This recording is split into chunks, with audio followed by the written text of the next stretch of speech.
library, the state library, state archive, because of what I keep saying. If we don't tell this story, it will be lost. And when you hear the story, you won't believe, that they are talking about Christian Chukwu. And now, the is rest there of any them. plan on the way to immortalizing further, maybe by naming a street after him or an institution after him? Any of those plans? Okay, my committee, yes, in terms of immortalizing him, will be done by the state government because of the way the place. But there will be a recommendation. Or the way the country has been constituted for now, the power lies with the government. But I can tell you a few things. Number one, already a street has been named after him at Helio. If you're driving through Helio Estate, along that the beautiful, express, yes, beautiful estate, there's a street now named after him. Okay, and that was spearheaded by the great Chief Loretta Anyagol. I remain grateful to her, a friend of mine. Now, my committee, we have recommended that a major street leading to the stadium be named after Christian Chukwu. And if you think about it, you have two options. One is Ogui Road. yes. You can't touch Ogui Road. If you rename Ogui Road, you're going to have a problem Yes. with Ogui. Sure. I'm not, they may not understand it. it. Actually, it's logical. Yeah. So the other one, Asata. no, the other one, yes, the one that goes from Presidential Road to the stadium. To the stadium. Is a long boulevard. We have recommended to the government to change it from Presidential Road to Christian Chukwu Boulevard. And when I made this recommendation in the committee, Central Planning Committee, somebody just stood up and said to me, Ben, in front of the chairman, our chairman is the Commissioner for Sports, Lloyd Ikekwemadu Jr. Yes. Esquire, a great commissioner. A young man, a very fine But young yeah, man. commissioner for you. Yes. You like handsome guys. He's very handsome. So, but let me say this to you. Moving on. Yeah, moving on. Yeah, moving on. Nah, I'm only kidding. I I'm know only that, pulling your don't legs worry. here. Yeah, but when I mentioned this at the committee level, somebody said to me, Ben, this is going to be a problem. How can the masses pronounce boulevard? You know, how we did instead of street? I said to them. But my answer to that was quick. It was very quick, and people applauded that answer. Was, look, this then offers them an opportunity to learn how to pronounce boulevard. So we miss nothing. But if the government wanted also to be even more brave about it, and this governor doesn't lack, the man He doesn't lack any political will. It doesn't. If you're talking about political way, he has it to A plus standard. Yes. So I'm not praising him. But he can also extend that to start from the Port Harcourt Expressway. That's a very long road. A long stretch of a long stretch. So you can start from Port Harcourt Expressway all the way to Stadium. That means that by the time you get to, if they start, say, for instance, at the stadium, maybe number 1, Christian Chukwu Boulevard, 2, on the other side, and all of that. By the time they get to the expressway, maybe having number 1054 Christian Chukwu Boulevard, which is the sort of thing you see in America. Sure. I don't think we've seen that in ENUGU, in any street in ENUGU, where you have up to 800. A young man with a great vision who understands the history of Rangers. And in fact, if you listen to Amobi talk about Rangers, you'll also shed tears to that history, and not just committed to it, in terms of words, but in terms of vision, in terms of delivery, in terms of what he's doing, and in terms of his own resources. And I'm talking about personal resources here, because I'm privy to some of the things he has done. I remember what he did last year. Rangers International veterans, Christian Chukwu Mwakala, like I said, the rest of them alive, gave me a plaque last year, I think it was September last year, to thank me for what I have done for them. And I thank God Christian was able to do this while alive. I appreciate that plaque has a pride of place in my office. That particular day, and if you know me, I'm not a man of means like that. I'm not a poor guy. I'm not poor by any standard. So I appreciate what has happened to Rangers. That was what they represented after that war. Again, the players that played on the other side, the Odegbami's of this world, Mudashiru Lawal, who's dead now, okay, the rest of them who played on the other side will tell you that each time they were playing against Rangers, they were playing as if all their lives depended on it. All their lives depended on it. They couldn't lose any match. If they lost it, then you had to suffer You to have to defeat them. sweat. And of course, they lost one or two, but Yeah. human. The ICC shooting stars and all that, one here and there. I'm not trying to say which team was superior or not, but which spirit was superior was obvious. That was what that Never Say Die represented. Until today, when those guys put on the Rangers jersey, that spirit is still there, transferred to them. Whether or not they know play it. as if their lives depended on it, is not a hell on it. And of course, now it's no longer an exclusive Igbo team. The world is a global village. Sure. The team is now populated by others from other parts of Nigeria. That's what it should be. We should go beyond ethnicity Sure. to meritocracy. And if we're able to do it, not just in football and in leadership, then Nigeria can finally begin to work. Because the only problem we have here is a leadership problem. Until we're able to deal with that leadership problem and forget about nepotism and begin to adopt merit. To clinching the women basketball. Good. You see the composition of the team. Nobody says, oh, it must be dominated by this tribe or that tribe. If you're good, you're good. If you're not good, you wait for the next time, sort of to play better. So long as we're doing that, not doing that in leadership, we'll continue to falter. And also, I look at Nigeria and what we're achieving. Nigeria is a great nation. Nigerians are great people. And my next life, I'll choose to be a Nigerian rather from anywhere else. Yes, I will choose to be. Even as we speak, as we say things are not going right. Because globally, I just came back from England, like you know. Globally, the power Nigeria wields is unimaginable. What I call soft power. What does that mean? Our sports, our music, our arts, our culture. Anywhere you go, for instance, I came back from Britain. Anywhere you go in public spaces, guess which music they're playing? Nigerian music. But then our cultural diplomacy isn't actually translating into, strategic international relationships that will bring us development. It's just about enjoy your music and that's just about it. No, that's what you think. That's what you think. What you're describing is the fact that when our leaders are not able to harness that and turn it into something more positive. Yes. That is what I'm saying that is not happening anyway. But we're not waiting for our leaders anymore. We're developing ourselves. Okay? If only we can have leaders that understand this, that understand what soft power represents, how much dollars this attracts to the country annually, how much we're able to improve our GDP using this. These guys are not, they're just, and even in tech, which is the new business, the new world, our people, despite the odds, are making waves. Okay? So, unfortunately, our leadership is not right. If we're serious-minded enough, we should be able to say that if we're able to implement BC, I'm not preempting him, I've not seen this paper. If we're able to do A, B, C, first of all, you need to know where you're coming from, which I expect to hear from him. If you don't know where you're coming from, you won't know where you're headed. But after x-raying the past, x-raying the present, I believe he will suggest to us where we should be headed. If only our leaders will listen. But like I say, we're such a resilient people that we're not waiting for our leaders anymore. Which was again the same thing that happened to the Things Fall Apart Festival. When Chimamanda spoke at the closing ceremony, I was the chairman of the opening event of that festival. Indeed, when I was in England, I spoke quite extensively about the festival. I granted a Channels TV interview that was aired 3 nights ago in Nigeria, was aired 4 nights ago in England, about marginalization. Okay. Why are we still talking about that when we have not cleaned our stable? Yeah. When you explore what has happened to the Igbo nation, you may find that we have sinned more against ourselves than outsiders have sinned against us. Give you an example. Is it outsiders forcing everybody to sit at home on Mondays? I'm glad that in Enugu State, that has somewhat come to a stop, at least 70-80%. More so than in Anambra. Okay?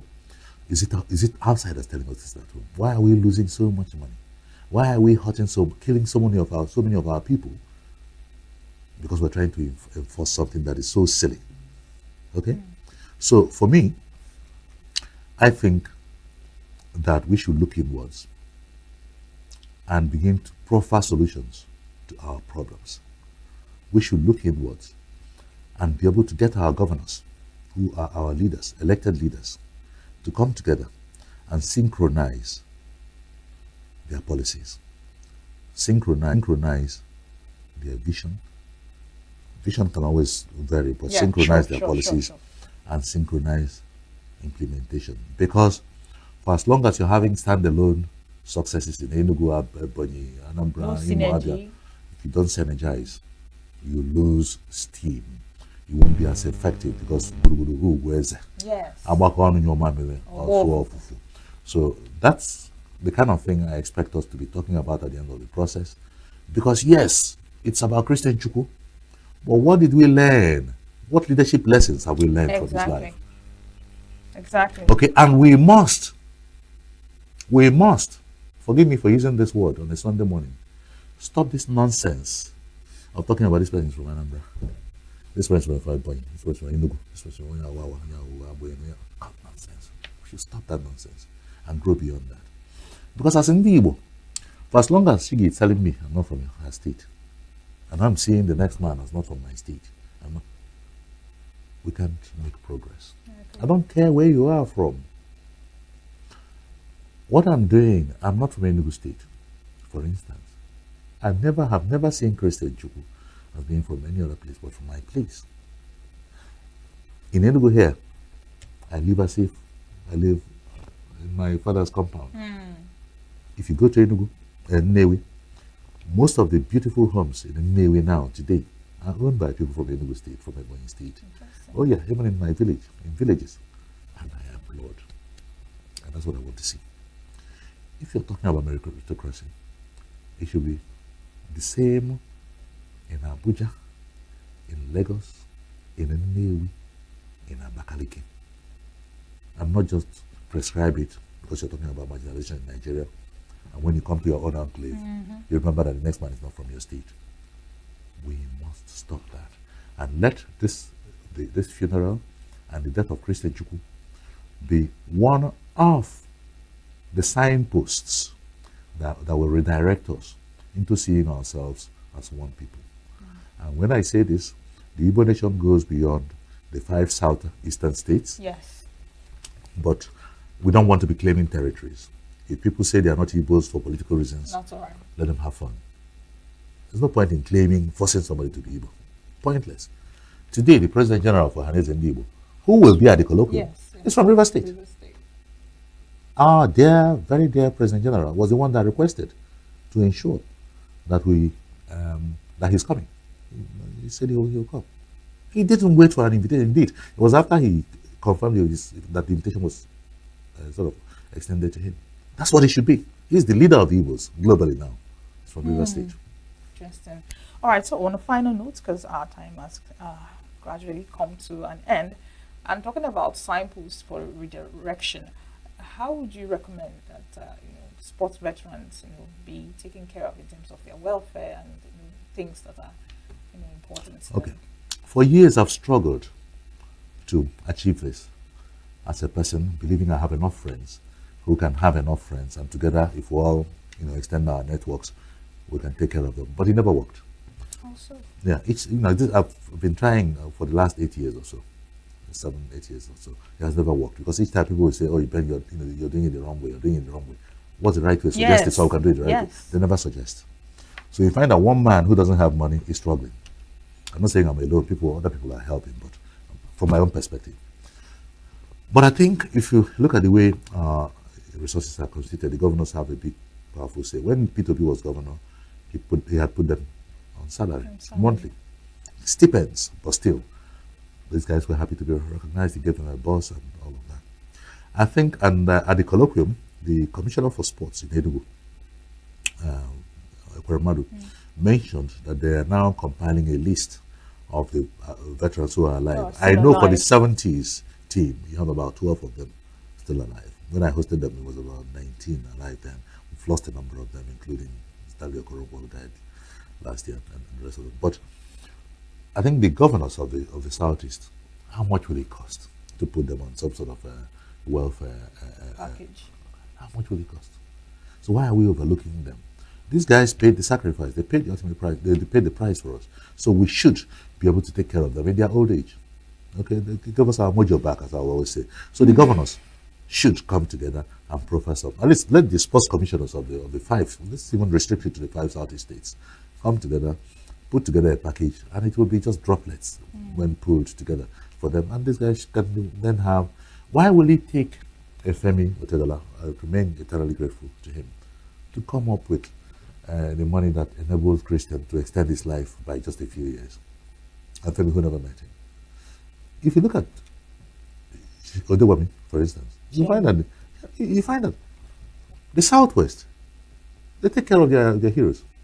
The guy is aging gracefully, but doing better than you and I. If you check is even younger than myself. Yes, we're talking about marginalization. Yeah, Being so that's precisely the point I'm making. So you find that we're hurting ourselves more than others are hurting us because our priorities are not sort of the right We are ones. misplaced. Yeah. All right, thank you so much, Chief Ben Etiaba, FCA, Chartered Accountant Leadership Expert, talking about the late Christian Chukwu and his final rites as they open. Thank you so much, sir, for your time and for your insights. Your stories are really emotional, touching, and of course, insightful. Thank you. Thank you, Chigi. All right, don't go anywhere. New Day continues after now. Stay with us. Every second, every minute, every day, news is breaking, events occur, and there are new developments. At Signature TV, we follow these stories objectively, bringing all sides without bias, explaining the complex issues, breaking down the numbers, and investigating the issues behind the news. Anywhere and everywhere, near or far, wherever the news is, we will be there. Signature TV. News in your pocket.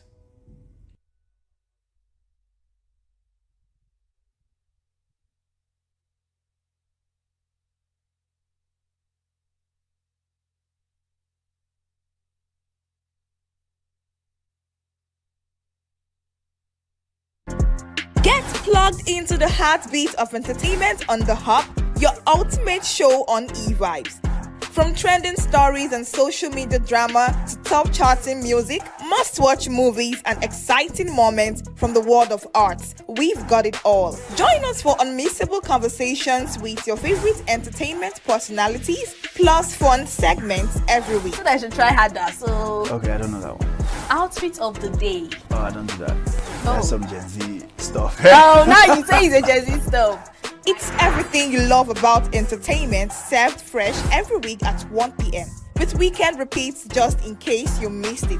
The Hubs on e-vibes, where the vibes never stop. Only on Signature TV.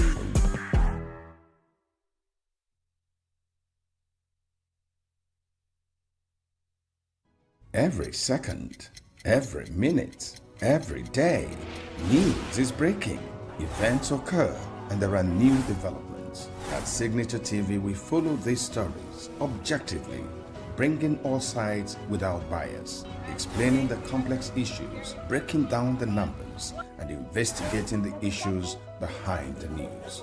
Anywhere and everywhere, near or far, wherever the news is, we will be there. Signature TV. News in your pocket.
Many thanks for staying with us. And like we always promise to keep you informed and inspired, we have actually brought you content and we have done justice to our promise. However, we have come to the end of today's show. From all of us at ENUGU Studio, my name is Chigicha Borom. I've been your host. However, we want you to stick around as we bring you an interesting interview, a conversation around health, talking about resurgence of infectious diseases in Nigeria, an assessment of our preparedness. Thank you so much for your time. It is goodbye and God bless.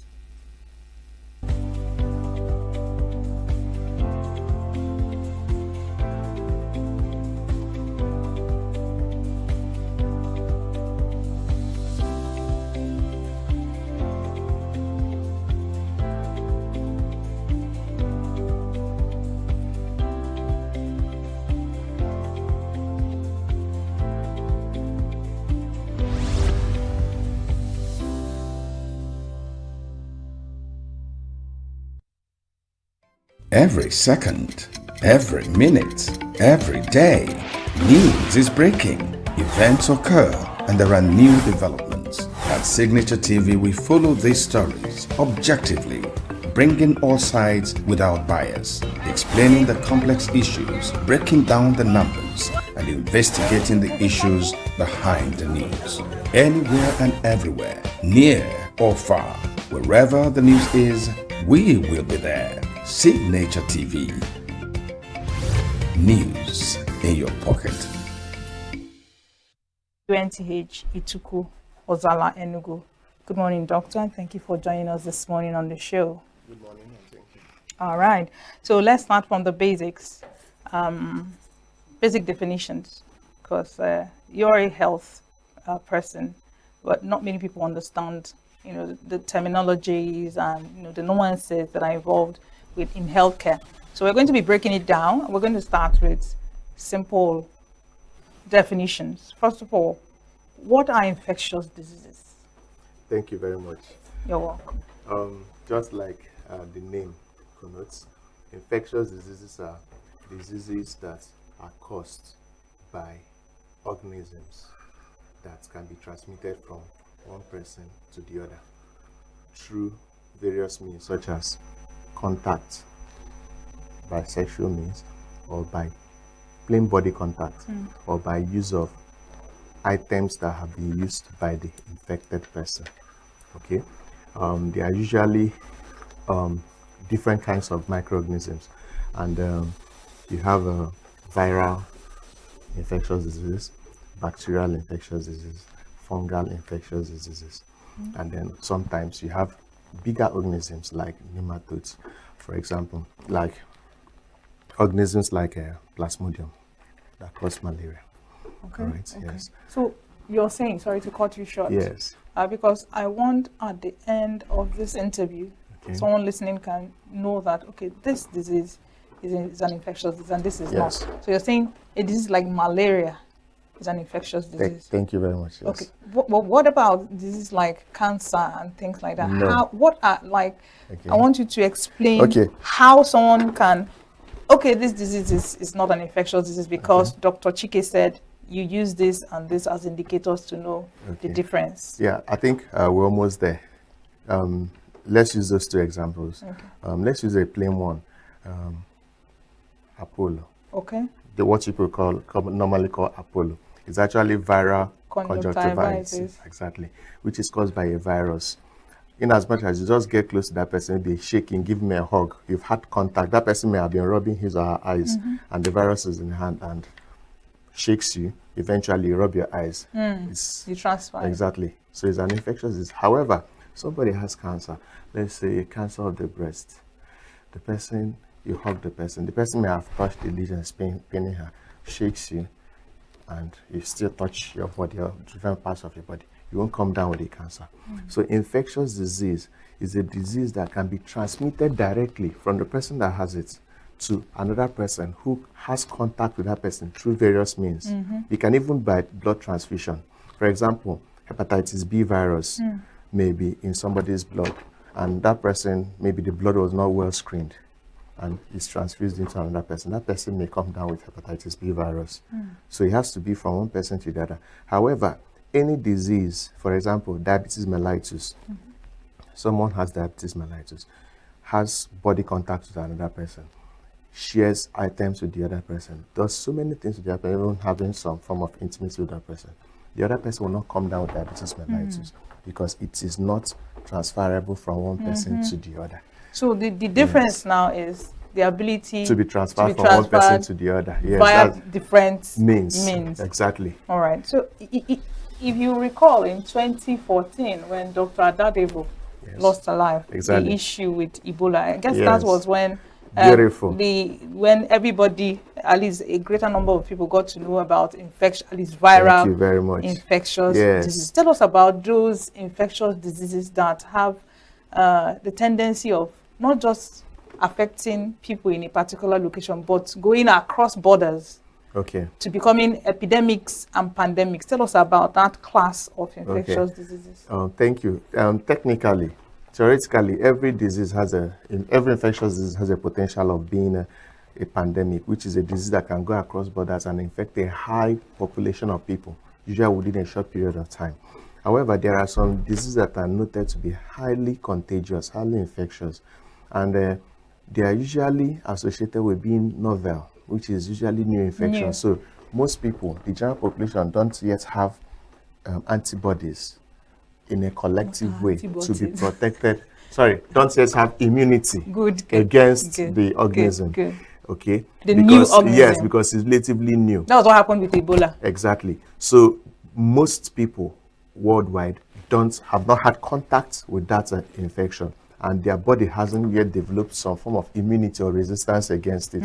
So it has the ability to spread, infect many people, go very far. Now, as to pandemics, you understand that most infections have what you call incubation period. When somebody gets exposed to it and it gets infected by the organism, it doesn't immediately show in that person.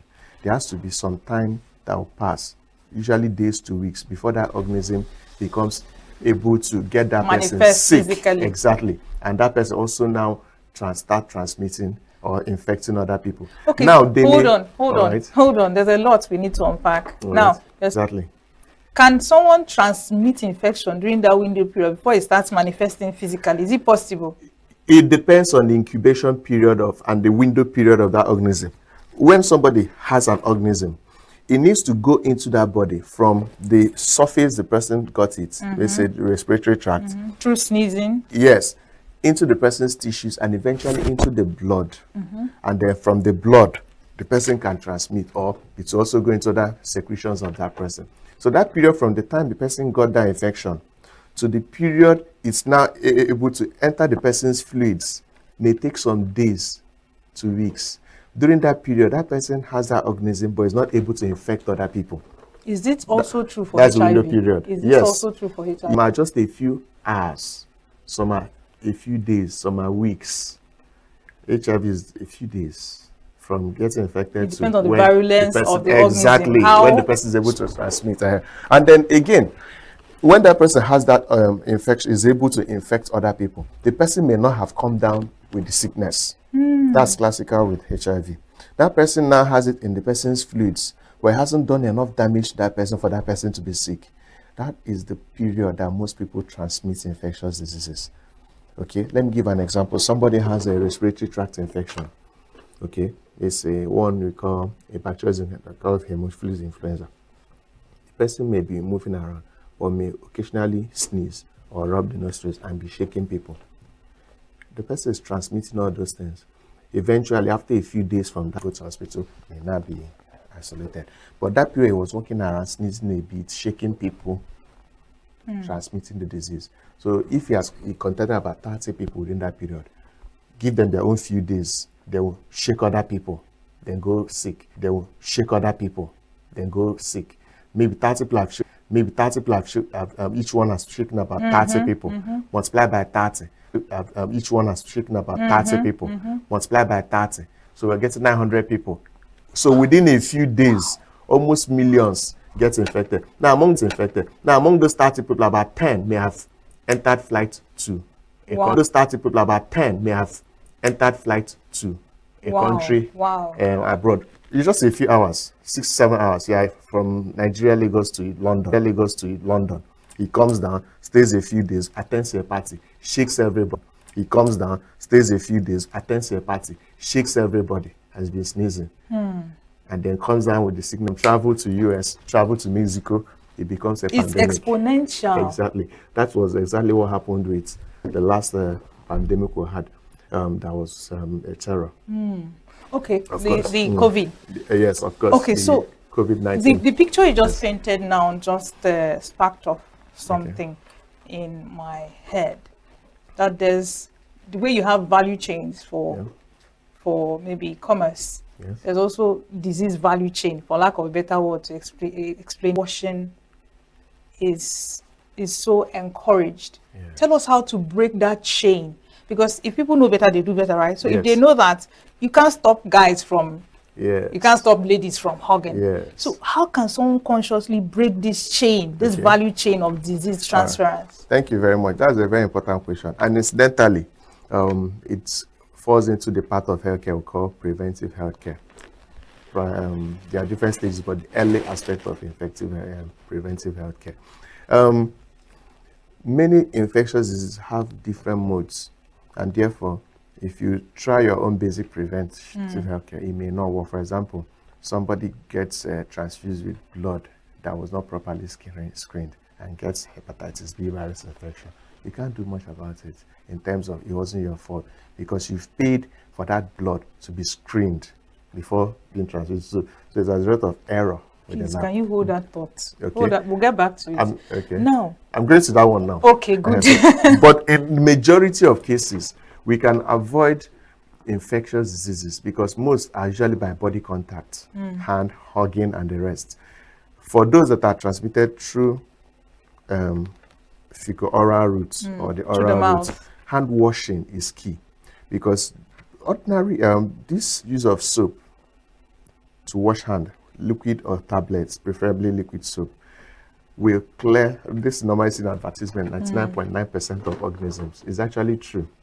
Yes, it's as important as the risk of transmitting HIV virus for somebody that's accidentally exposed sexually and person goes and takes his bath immediately is reduced by almost 99%. Say that again. Just taking your bath, washing immediately But after. it's an internal invasive process. Yes, So if you just wash your outer genitalia, how will it? No, you know, in this world, there's this adage, "Kana achwaja."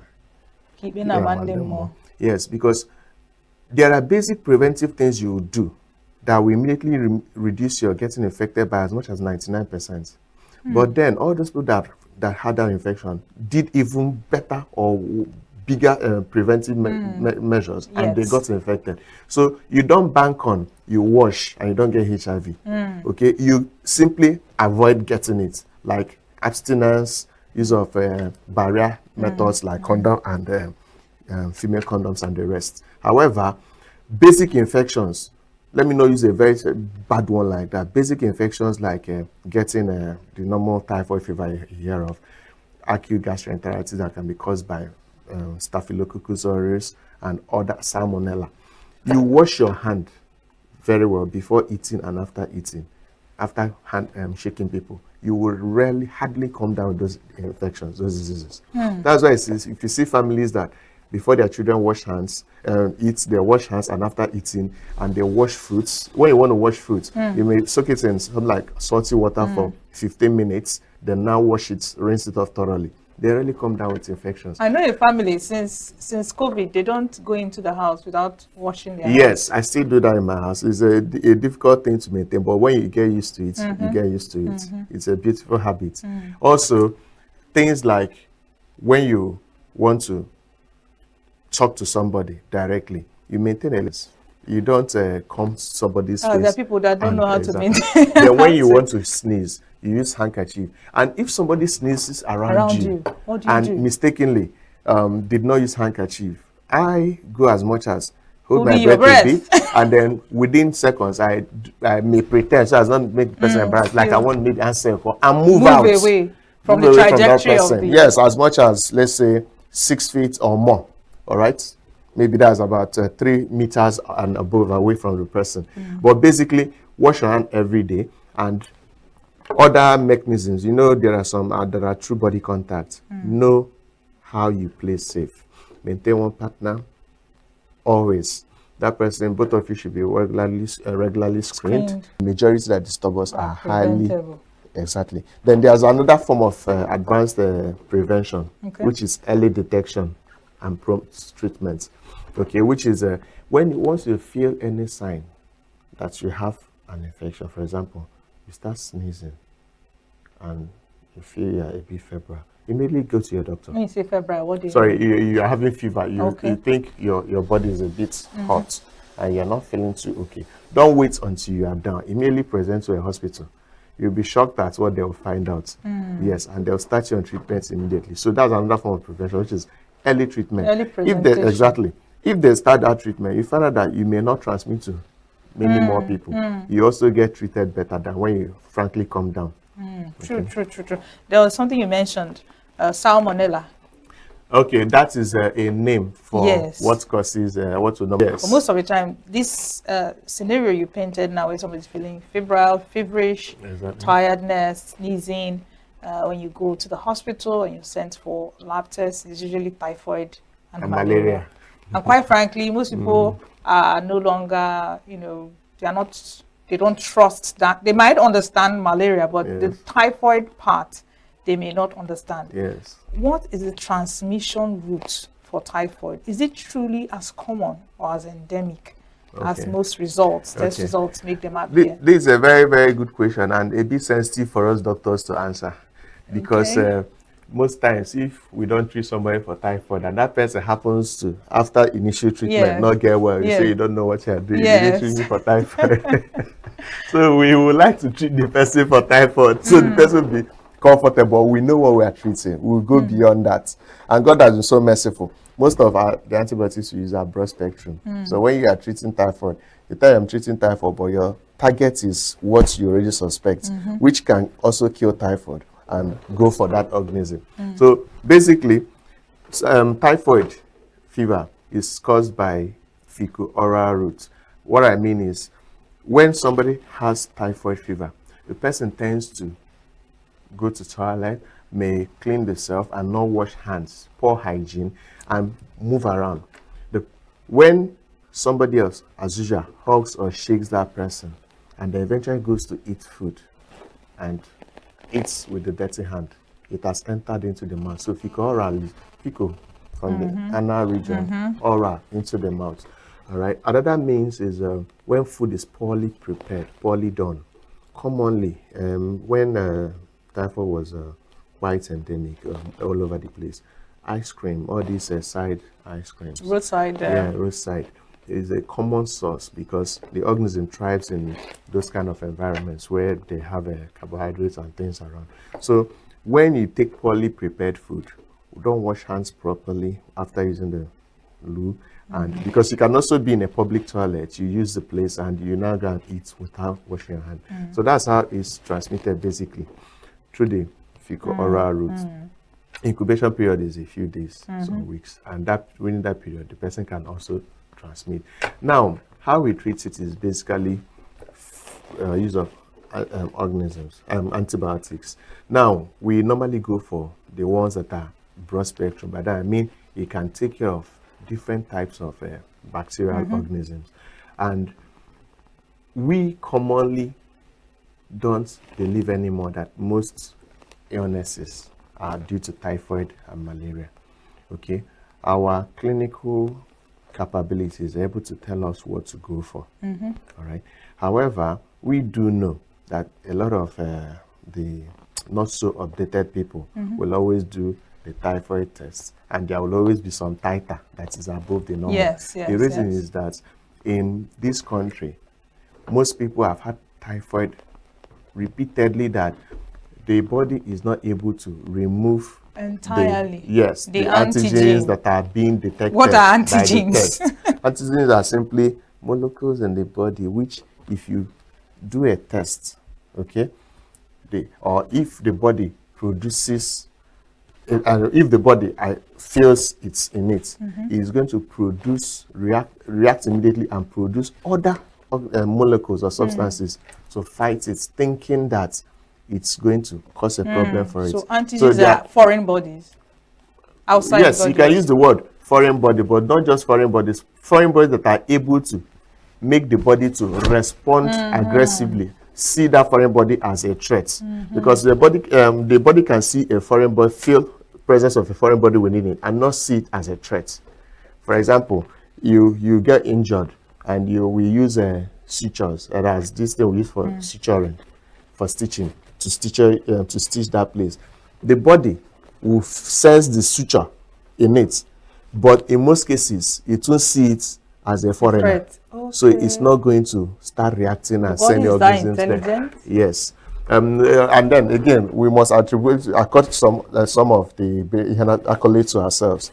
The scientists also are that intelligent. We're able to know the difference and able to send the right thing to the body.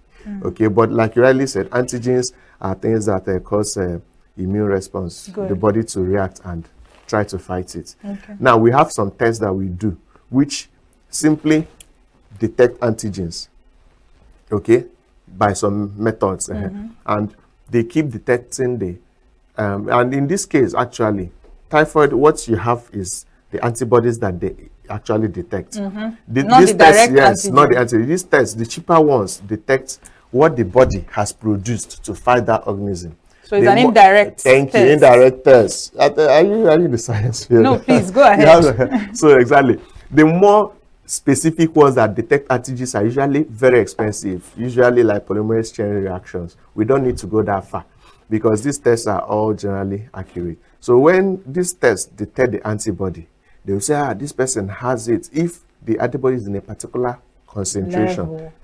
Now the body is like hypersensitized for typhoid. So it keeps keeping the antibody level in, most times, the elevated level that it will seem significant when you do the lab test. So you keep saying typhoid.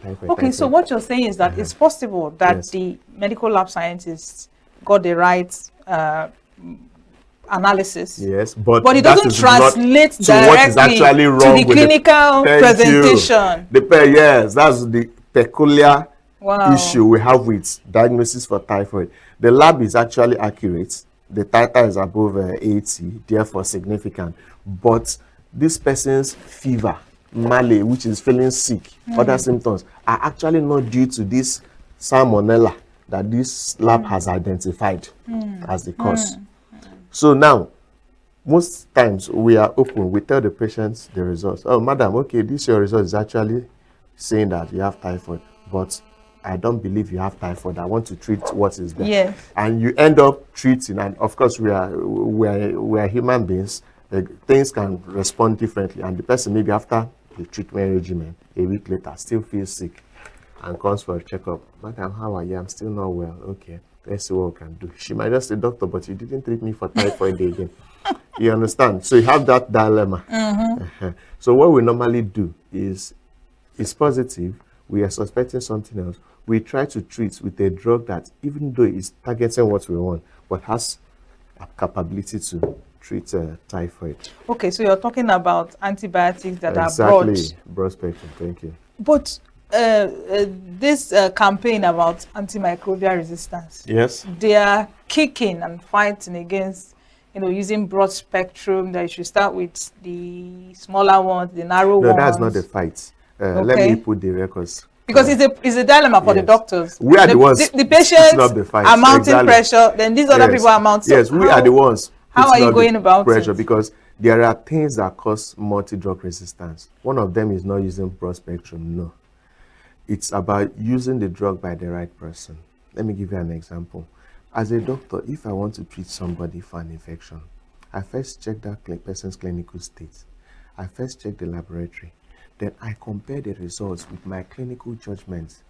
For example, if I want to treat somebody that has lobar pneumonia, with my clinical experience and judging from how I assess the person, I might tell that person, you have to be under admission for at least 10 days. And I use parenteral, that's drugs I give directly to the vein, for complete 10 days to 14 days. The person may be looking normal like you and I.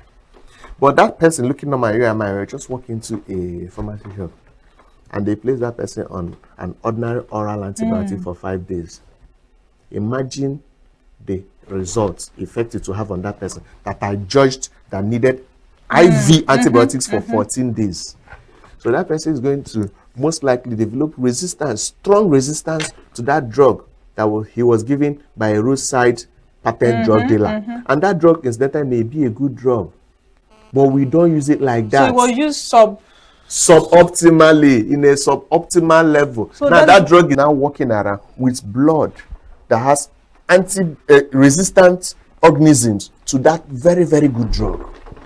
And then that person now starts contacting people. You can now imagine if it's malaria, for example, and the person used an anti-malarial that ordinarily I may have decided to use for a longer period, and that person gives it for a shorter period. The person immediately adapts. Once they overcome that organism, they become stronger. They develop the ability for that drug not to work on them again. And the person goes around being bitten by mosquitoes all over the place. The mosquitoes will now start biting other people, sending in the type of plasmodium that they got from this person. And that's why someone will complain, I've treated malaria. It's not working. It's Yes. not working. I don't want to mention drugs, but there are some. I don't want to say so many. So some of the drugs, ACTs we use now, that we repeatedly use on patients and they no longer work. So we have a lot in our hands. So we want to start from the grassroots. Stop abusing these drugs. So when these drugs are to be used, a specialist needs to come in, specialist. That's why when we want to use these oral drugs, we have rules. How many people know that no oral antibiotic, except specific ones that we know, no oral antibiotic should be taken for less than 7 days? You see this, they get a mixed drug for me. I am having cough. They mix some things. If you check the dose, it's not up to 3-4 days. And some of these drugs are so good that you take it 1-2 days, that cough goes. But you must take it for minimum of 7 days because you are trying to stop resistance being developed to that organism, to that drug. So the symptoms will be abated after 2-3 days, but the organisms have not been cleared from the blood. Yes, have not been cleared. So when the drug that is bombarding them suddenly stops coming, those that survived will say, let's go and see how other brothers died. Oh, they didn't attack them from the rib. Okay, let's keep armor on this our own rib. They develop into resistant organisms. Just like what the Bible says, that when you chase an evil spirit and you leave the place, it will go and get brothers. And it will come with a reinforcement. Finally, because we are out of time, you've seen the recent surge in flooding in Nigeria. How do you think that will impact, the spread or the surge of infectious diseases? Because of our level of development, it's a guarded one. We just have to be careful. There are what you call water impounding diseases that have to do with excess flooding and the rest. They thrive at these periods, especially in the areas where they have the vectors, which are the insects, the living things that carry them. All right, so we expect a huge resurgence. Can you name some of those infectious diseases? I know one of cholera. You just took it from my mouth. It's actually coming back in full swing now. So we expect a rise in cholera in those areas now. Okay, and cholera on its own can get a nation on its knees. All right, and is a waterborne disease. It's transmitted through the water. All right, and that one, because there are so many diseases that are waterborne, but there are some that are capable of causing epidemics. Okay, among the common ones coming now, cholera is the one that's associated to water. I know Lassa is coming in, but it's not really waterborne. It's through But rats. the rats can thrive in, waterlogged and dirty areas, yeah? Yeah, but based on our epidemiology statistics, they usually don't come on the rise as a result of that. They come on the rise as a result of the weather, the humid weather. These things thrive in warm environment where there's a lot of food. So they now, we store food in the house, they now start coming in to eat this food. In the process, they have contact with human beings. They defecate on the food. Yes, pee on urinate on the food. And then when somebody who is Wicked not, rodents. yes, so you remember this normal thing of one is so hungry, you just go carry Gary, put in water, put sugar, and soak and take. So you can imagine Gary that was left on the basin. One stupid, one funny Mastomis rat comes and takes a share of the Gary. my The person goodness. so And you know, even when you buy it from the market, This is they're all himself there. exposed. Yes, this is himself there, and he has a high level of Lassa virus in it. Hi, that person is going to come down with Lassa. And the danger with that is he won't have that Lassa and suffer it by himself. That's why infectious diseases are not good. He will not start transmitting to people, courtesy of the wonderful rat that peed on his Gary. He will now start being the agent to transmit the transmission agent to other human beings. The vector So now. rat is the rat was the vector. Okay. His name his classification is no longer vector. Okay. It's now an agent. I don't know this. I don't know why these things are this way. It's as if we are playing a chess game in this world. What can people do as prevention? Cover your food. Like I've had this age-old practice in my house. Anything that is not finished immediately must not be sighted at all, must not be accessible. Bag of rice, when I buy a bag of rice, I buy a bigger bucket and put it in there and cover it. You don't leave it in the bag. No, because these things, rats are capable of biting through those bags. I'm even wondering whether one day they won't come and bite through my plastic, but I'm yet to see an iron bucket that has cover. So I still use that plastic. Then Gary, when you buy it in that their polythene bag, you must pour it into a plastic bucket with a container with cover. Please cover all your items. All right. Things leftover food must go straight into the fridge. Don't leave it on top of the dining table, and cover it and go to bed. So rats are strong. They will just come move it aside for you. Finish it. They may even cover it back for you. Go their way.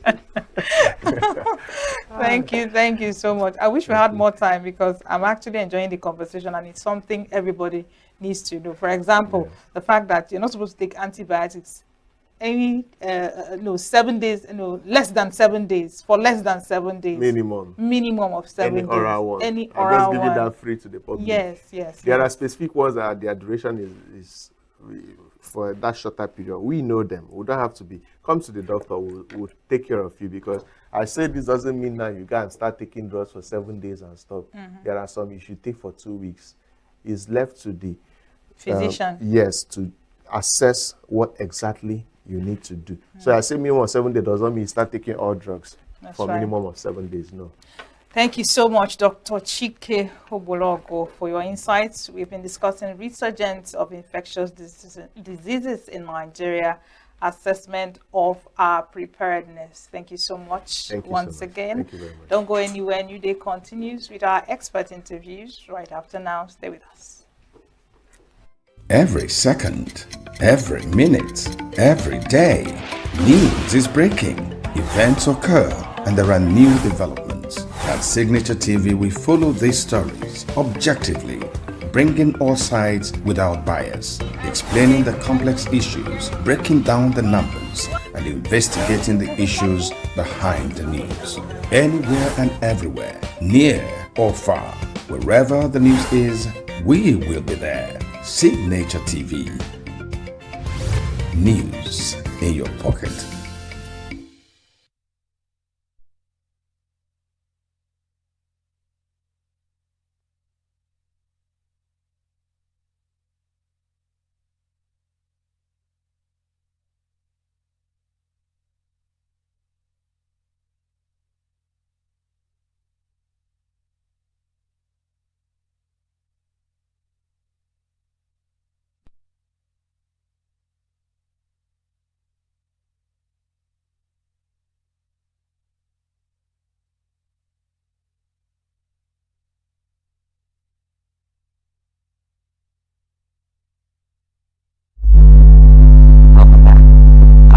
Studio is he's no longer a visitor. He's a family to Signature TV. He's Dr. Uguna Nwachukwu Chinedu.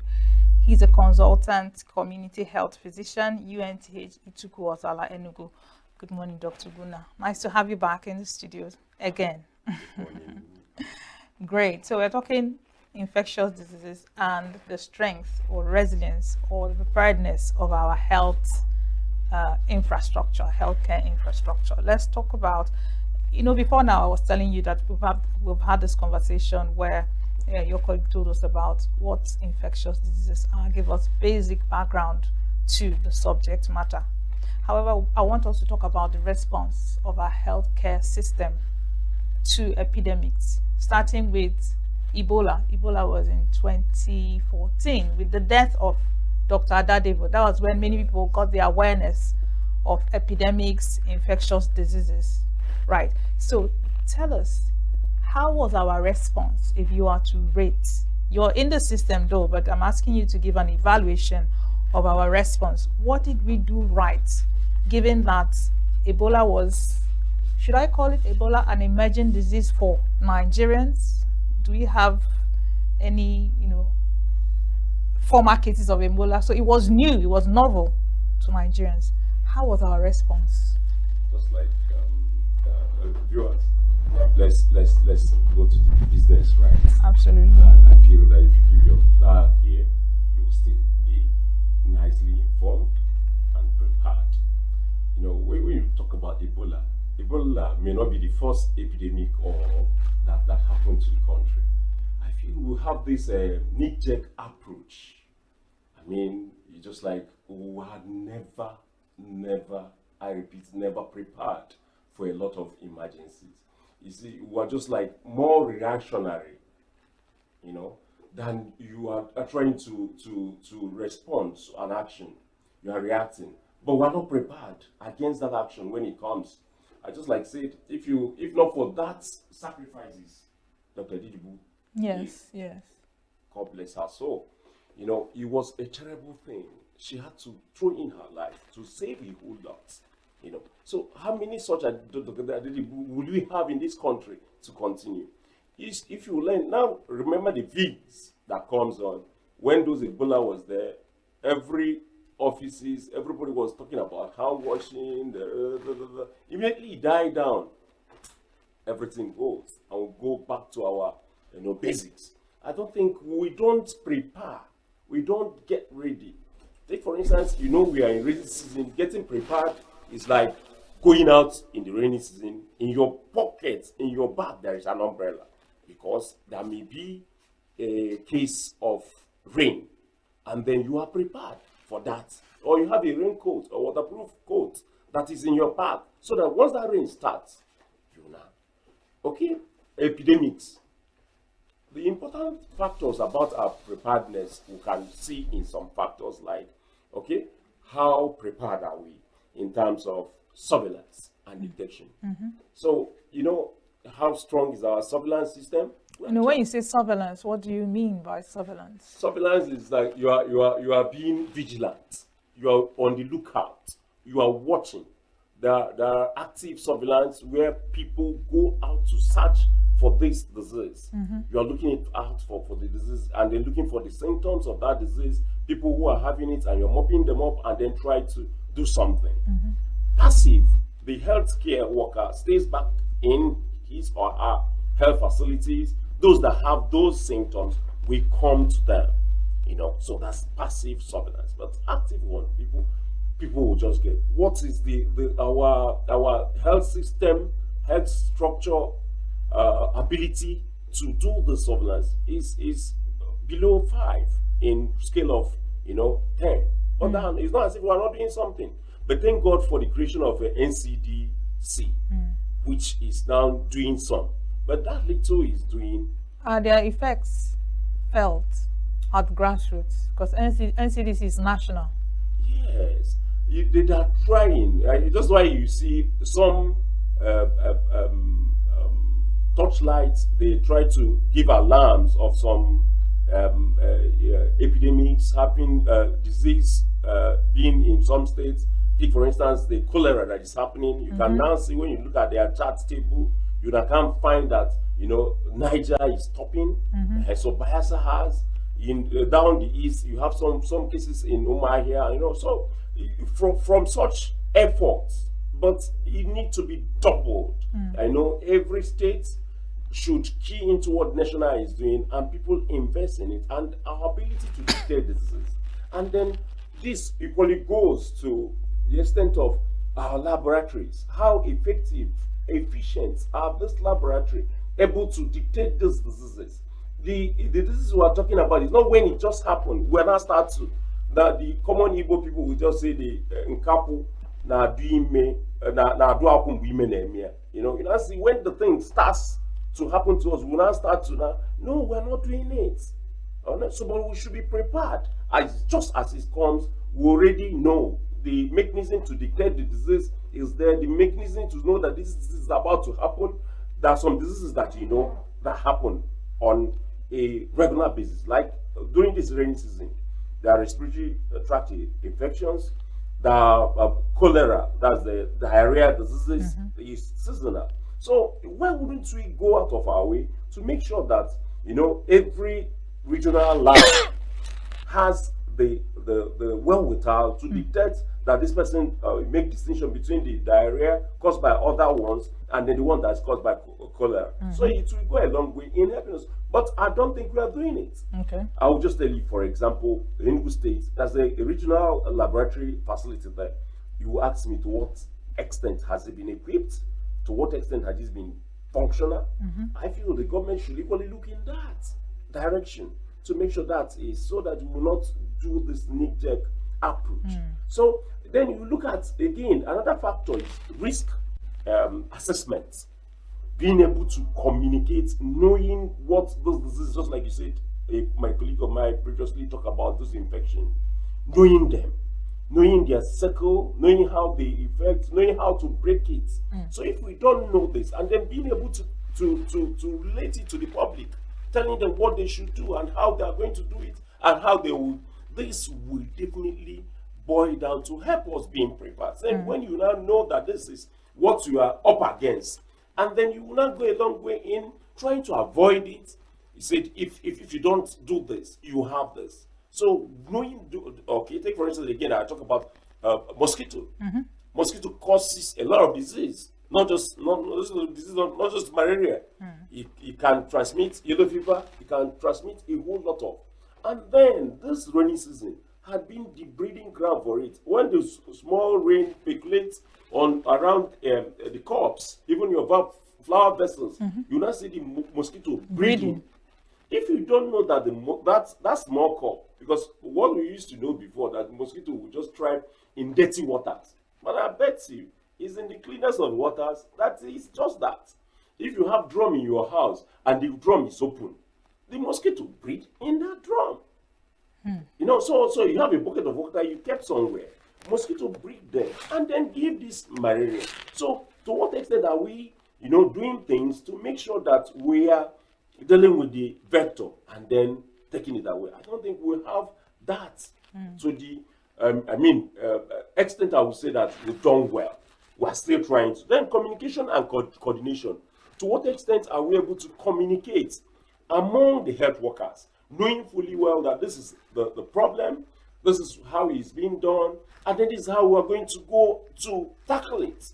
And then coordinate it so that every other health worker around the area gets to know what and how to deal with the anticipated Threat. Yes. Now you can come to the big problem, the health care infrastructures. You know, you don't need just a visit to most of our healthcare facilities. You will not cry for yourself and see the basic things that we don't have it to sustain this. I know the Enugu state government, they've actually started building type 2 Primary health centers across. That's a nice one. But then those that were there before, how equipped are them? What can we take out from there? Was it just the structure that is the problem? Is it the equipment and then the other items that are needed to fight these infections and then epidemics when they come? Are they there? So you now see that, to me, we are scoring low. If everyone just like come up and then we have, God forbid it, and we have such epidemics in the strength of Ebola. I mean, I don't think we may survive it as we did, because we have lowered our guard so much as to that at the end of the day that we're living life as normal. Okay, doctor, what you're saying is that if there's a resurgence of Ebola, God forbid, in Nigeria today, we don't even have the infrastructure to combat it as we did in 2014. We didn't have it then. But what I'm trying to say is that You're saying we're worse off now in terms of resilience and preparedness. I think so, because all what we have learned, I don't think we have institutional memories. We're not putting into what we had learned from those things into practice. You know, after Ebola, there was another COVID. Then if you watch it, you will see that almost the same thing we sung when there was Ebola. We were singing when there was COVID. Hand washing. To what extent has that hand washing dealt with us? Immediately, those things finished. Okay, in every facility you go, then you see hand washing. Veronica Bucket and. Now Veronica has gone home. Nobody remembers that. So how prepared do you think we are? So it's still going back to square one. And a good number of people who don't even know what happened with that Ebola are no more there. So I get it out. You know, recently in the north, somewhere in the north, there's this outbreak currently, but I don't think it has been named. The etiological agent has not been identified, but it has its own peculiar symptoms. Now, let's take that infection for a case study. Now, a resident of that local government or that community probably cites 2-3 persons, maybe a community health worker, with the same symptoms, maybe stooling, fever, malaria, and things like that.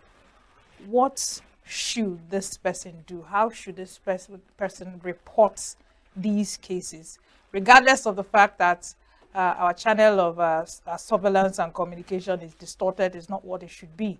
But someone is listening and he's saying, I have a neighbor, I have a friend, I have a relative that is down. They have 3 of them that are down with the same symptoms. What would you advise this person to do? Report to the nearest health facility. In every health facility, the health facility, when government-owned health facilities have been structured in such a way that there's a surveillance officer in residents in that health facility, and they report. If it's smaller health facility, a report to the one hired to it. So there is a form they fill. If they see that, they do it. If it's in private hospitals, you have that form. When they see more than 1 or 2 cases or than what they are, that structure is in place. It's in place. So if that person walks into the health facility, is it if it were primary health center, there is a resident person and there's a staff of that facility that duty is to report what they see. So if that's the case, they've seen it more than the normal. That's what you now call epidemic. When it occurs in excess of the normal. If the normal, they normally see 1 person having diarrhea. In a day, if they see 2-3 people having diarrhea, it's behove on that health facility, primary health center, to report to the local government surveillance officer. The local government surveillance officer will now report to the state surveillance officer. I'm looking at this and I'm seeing a lot of bureaucracy. How long will it take for this officer to report to this officer? And you know that these infectious diseases, they have their window period and things like that. Wouldn't the cases get worse while they are waiting? Is there an emergency protocol that a citizen can use to ensure that the cases are well reported and attended to? That's what I'm saying. But my mind is like you won't scale. You won't just like jump some of this bureaucracy, if you call them bureaucracy. But they're not as bureaucratic as you think. It's just like the health worker, his or her ability to have high suspicious level of what is happening. He can escalate it. It depends on the health worker. So the onus lies on that health worker. If it's still what I'm trying to say is like if you are just a citizen, you are in report, you may be new in that area, and then you're reporting something that for them that are doing there, what you are reporting, that case is just like normal thing. That person will not escalate it. But for you that came, it's normal. So that's why it's like you just oppose the two to be. But if where things work, the health worker will not push it. That's where these infrastructures, laboratories are deficient poorly. That at the end of the day, if they get this information, they should have put it in the lab and know what it is. So within days, within weeks, people would have known what they are up against. And then with that, they can escalate it. The communication and coordination will be put in place. So, but what I'm trying to say is like we are not prepared for it. We've not had this, institute waiting for it. Take for instance the fire service people, how they train. They just stimulate, and that's an imaginary simulation. Yeah. So then now with that, they will not use it to like get ready. I don't think such things are a routine in the health system. So if it becomes a routine that people are there, and somebody was talking about in other claim where somebody just have an accident. Within minutes of that accident, ambulance has arrived because there's a number somebody will call. That's what we're trying to talk about. If our health facilities are functional as they should be, all the whole world in this country has a primary health center. So any political word we are talking about in this country has a primary health center. Question is it functional? That's where the problem lies. It's functionality. So if it has been that functional, once you report it there, they will escalate it. Make it seem so anything that happened within that, it was structured in such a way that it receives all this information. Okay, like in 2 streets away, there's diarrhea cases. They can collate this and see that this is not what we used to see. Ordinarily, we used to have 1 or 2 cases of diarrhea, but now there are 3, and then the cases are not like the one we are seeing. They escalate it. Interesting. All right. You see, when we talk about resilience, there's a part that government needs to play, and there's a part that the citizens, Sure. they too, they need to play their own part. Now, seeing a surge in flooding in Nigeria, there's a very high possibility of outbreaks of diarrhea, cholera, maybe typhoid, and related, infectious diseases. Yeah. What is the role of the citizen in preventing this? No. How prepared do you think we are? No. I feel we are lax. Take for instance the monthly clean-up exercise. Yes. Nobody take notes of it, and nobody makes maximum use of it.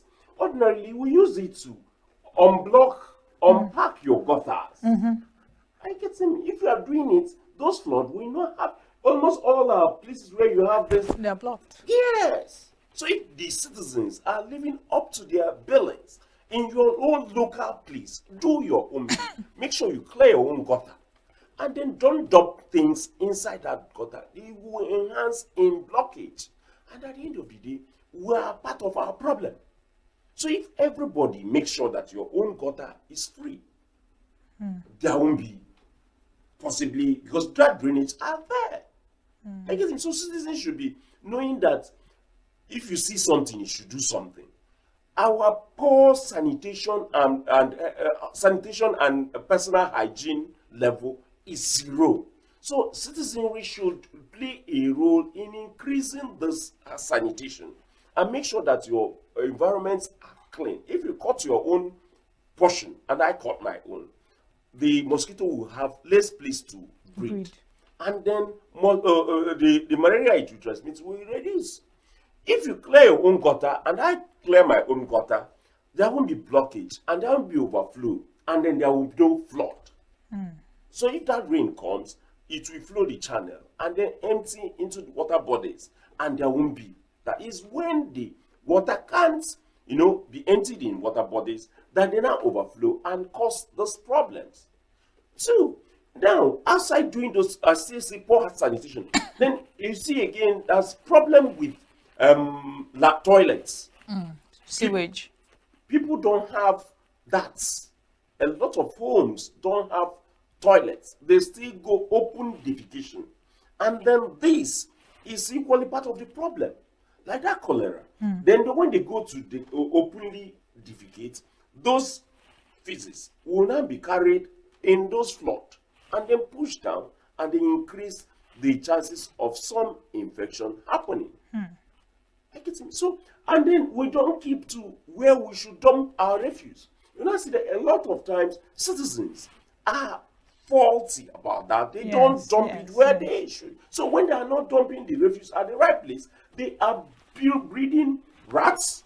They are breeding things that will now be vectors for the infectious diseases that are around. So, and then when some of them use those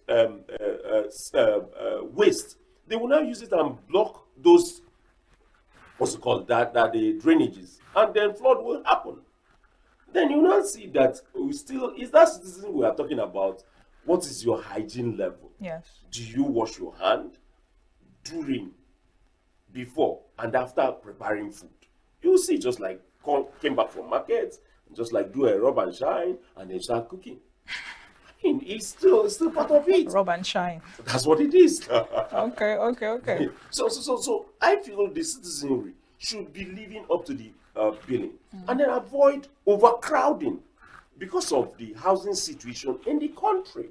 People now are left to like be sleeping where they ought to in a room. Standard, one man, one woman should be occupying one room. But in many homes, you now see up to 5, 6 people, adults, staying in one room.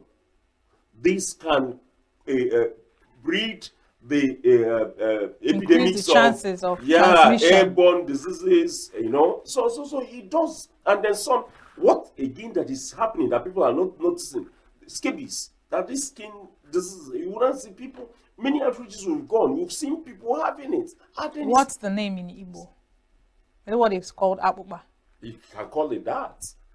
So you has something like a boil, that has water in the mouth, and then just. So once it bursts and spreads over to it will continue. Exactly. But then you don't see people having such. Is some of these problems are as a result of overcrowding, and then it spreads in a place, you know, among families, and then children, once they go to school, they give it to their classmates, and those ones take it home, and then it thrives. So mine is just like citizens who own themselves and their neighbors and the nation. They optimal standard personal hygiene, environmental sanitation to be up. So when they start from that home, now every other thing will come into place. What the government will now be fighting will be less. You will not see that if those roads are blocked, the government will not pay those who will block it before building. But if you unpack and then some of them collapse, and then because they will not be doing the collapse work, the money will not be less. I feel that we will do a lot in helping the government, in saving funds, and in saving our lives. Sure. Because the disease will not look for the government people. And unfortunately, if it happen to them, they take flights and they go to France. It's you and me who will, at the end of the day, bear the consequences. And once they are sick, they already book the next flight and fly away. When we go back to those dilapidated health centers, and then we can't get anything out of it. That's the reality on ground. So, and then if you only check in those level of preparedness, vaccine. That was my next question, because we are talking prevention now. We've talked about sanitation. We've talked about hygiene. What's the role of vaccination? In curbing the resurgence of infectious diseases in Nigeria. What's the vaccination framework? How strong is it? Because as if we look at this side of the equation, we are below par. This side of the equation, infrastructure, communication, coordination, among health workers, surveillance, we're all below par. What's the state of vaccination in Nigeria when it comes to preventing resurgence of infectious diseases? We're equally below par. We're equally below par. But the point I'm trying to is just like when you now come to think of it, there are things that helps us. I will give you just one example. Something like oral Polio vaccine, right? It's still wonderfully used employing our system because of the herd immunity that it has. What do you mean by herd immunity? Right. Now, a child, when you give a child that polio vaccine, right? Herd immunity is when you immunize a certain proportion of the populace, about 60, 70 thereabouts, the 30 that is not vaccinated, that 60, 70 that are vaccinated will have immunity that will cover them. Really? That will not, harm them more or less. But you have already vaccinated this other one. Okay. They will not give, and then at that, if there's a herd immunity against any particular illness, the illness scarcely happen or spread within that environment. Now, if a child takes that oral polio vaccine, it's a life attenuated thing. Then the vaccine, when the child poo-poos, that vaccine gets on into the environment. Other fellow children that are playing along touches the floor and then are more likely to take that vaccine from that which the and then it has a multiplier effect. One person you actually immunize, but so many other people around him now get that immunity. But would that still suffice in a highly hygienic environment? It doesn't. But then tell me how highly hygienic you just. And then also, just like people, that's one of the reasons why we try to discourage bottle feeding. Bottle feeding. Now, there's no way you will be hygienic and then you tell me that you can clean the bottle you use in feeding the child. Those rubbers, your hands can enter some places that may be something that is hiding somewhere. So there is always that. Those children, before you say Jack Robinson, he picked it up. Yeah, and the next thing, are now playing with it. And then it's just like that. Every one of us at our hygiene level, where is it? You don't know who the person you are shaking hand. You don't know what the person touched. So, and then once you shake the hand, you now go. Again, you continue. No matter how pleased the person is, he has transferred something to your hands. And then that can be something that can kill you or something that can help you. Oftentimes, something that can kill you. So, you see, the vaccine, our vaccine production, until we were able to start producing some of our vaccine, now we are not getting it. And then a lot of vaccine hesitance had been because of a lot of things that have come and put in people. Now, are those just old wife tales or are there some truths in them? Don't get me there. But I still tell you, then there are things you see the nurses are saying. There are ones that are practically not there. Right? Like when they say that the white man wanted to wipe out the population or reduce the population. That they can do that through other means than vaccine. And then vaccine, you are targeting some. With vaccines, maybe the school of thought thinks it's subtle. There are no. You may not really find evidence. It's not like applying a nuclear weapon or bombing a particular. No, but the vaccine targets some population. Yes. Why wouldn't they target the biscuits we are eating? Why wouldn't they? So the toothpaste, do you produce toothpaste? So why wouldn't they put that in that toothpaste? Every person does that. So if they want to target you, they will. You don't get on. And then again, this other one we're talking about GMO in the GMOs, yes. So why wouldn't they? Genetically modified organisms. So, but the truth is just still that until you get things you are doing for yourself, if they say a beggar has no choice. What's keeping our vaccine production? Is I it don't know. because Maybe- Gavi is in the picture? I don't know. It may be a lot of politics in it. I may not want to go in there, but it's on record. In time past, Nigeria was producing Producing its own vaccines. vaccines in Yaba. So I don't know if politics. I can't just say, but whatever that makes it, please, I'm begging. Let's start to. And again, you see all this natural immunity that gets on people beyond vaccinations. Then eating right can boost our immunity against some certain illness. Infectious diseases. Yeah, and then if you eat right, do things right, it'll still way forward in trying to, get prepared against some infectious diseases and their outbreaks. So if people are not eating right, it's just when you don't eat right that at the end of the day you have these problems we are talking about. And then if you eat right, your immune system tends to, get boisterous and then fight the illness. I mean, at the end of the day, you are there. But when you don't eat well, anything that comes goes, okay, I'll just give you a critical example. Yesterday, we were in an outreach in a rural setting.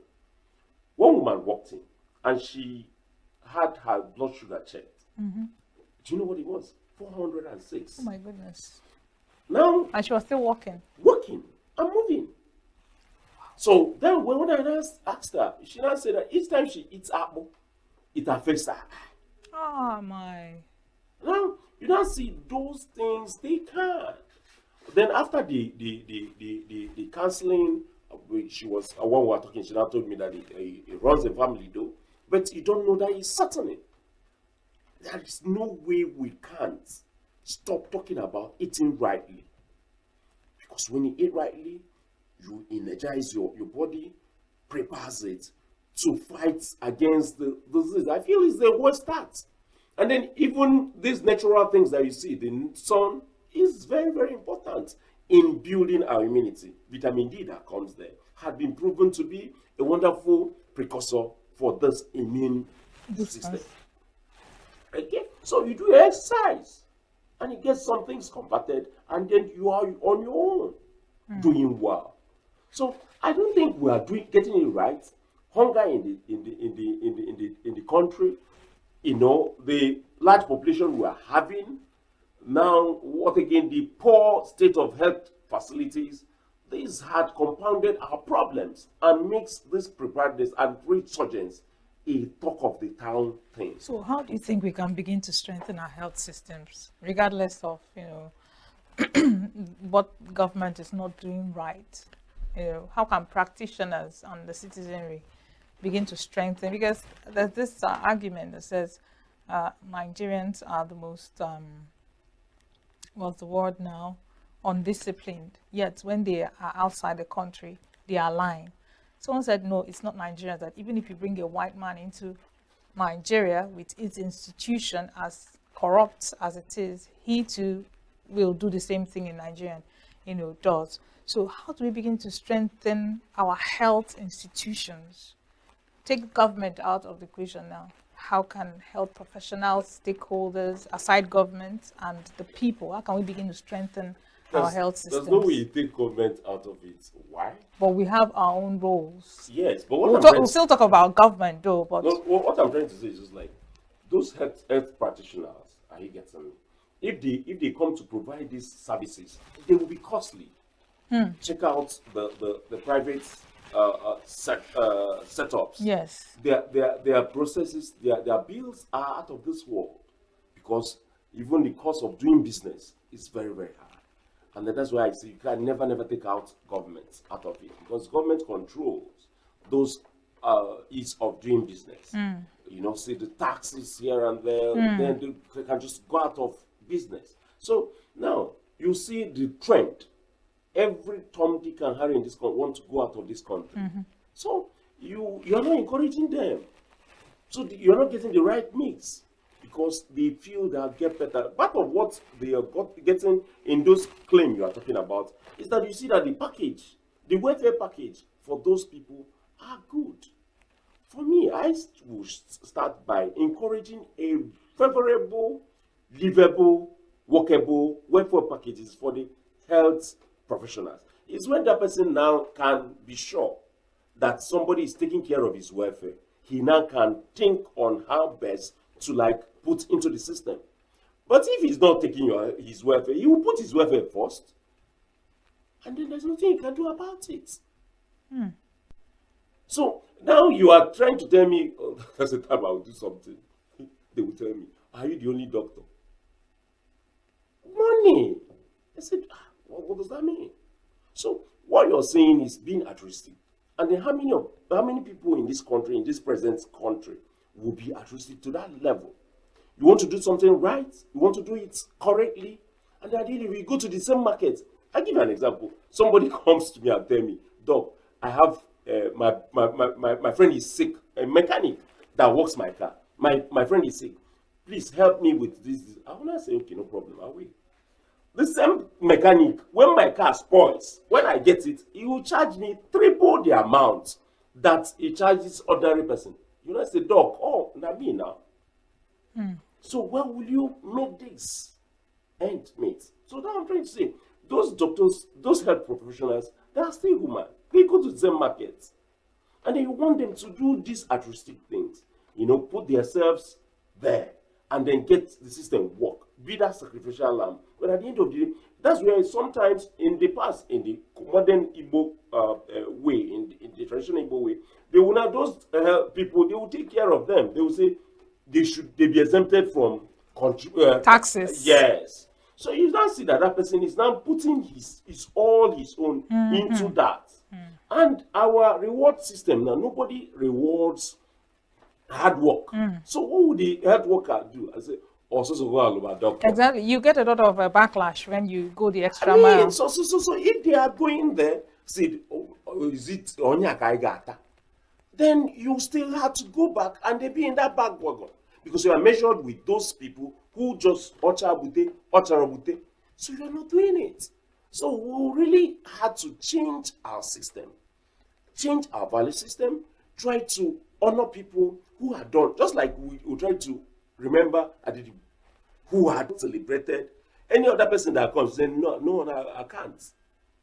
Are you getting me? So mine is just like, we will try to start from our scratch, from ourselves, and then try to honor those people. And then if they are not seen, if there's no honor for them, then you won't expect them to do something honorable. All right. Thank you so much, Dr. Ubunawachukwu Chinedu, on your assessment of our level of preparedness out of that interview. Thank you so much for your time. Thank you for having us. We also pray that all of us can wear a good leave. Yeah. You, listener, viewer, you have a role to play.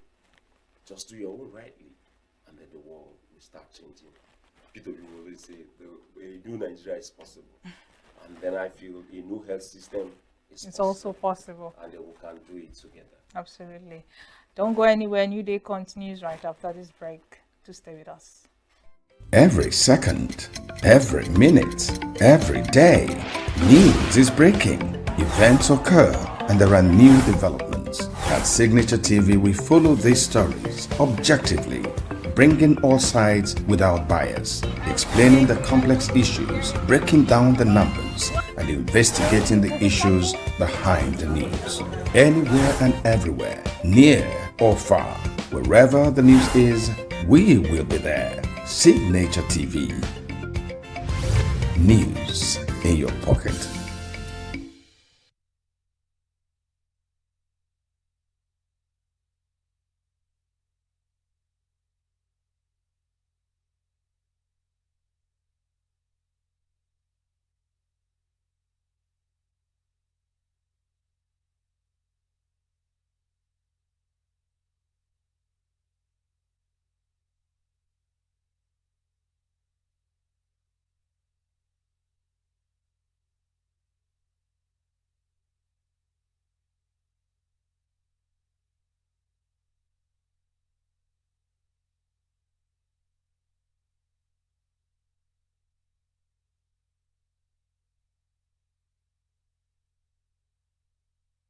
For here lies the legacy our fathers sought to preserve. Here lies the culture our mothers fought to conserve.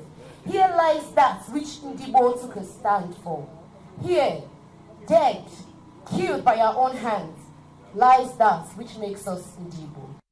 The Center for Memories, ENUGU, once again lived up its mission of preserving and amplifying the history, culture, and collective aspiration of Ndibo as it hosted the 41st edition of Nkata Umwibe Distinguished Speakers Series with the theme Igbo Ebezina, Reclaiming Igbo Voice in National Conversations. The keynote speaker, Vim Martin Obiorailu, a veteran journalist and president of Signature TV, who delivered a moving and thought-provoking lecture, struck the heart of the socio-political and developmental realities confronting Ndibo. In his rich and emotive presentation, Ilo called for unity and strategic collaboration among the Igbos, urging an end to lamentation and a fresh beginning based on purpose, planning, and partnership. Drawing inspiration from his own childhood experience during the Biafran War, Ilo echoed his message on the powerful Igbo phrase, Ebezina, stop crying, making a compelling argument that the time for tears was over and the time for action has come. Sometimes it's marks of inability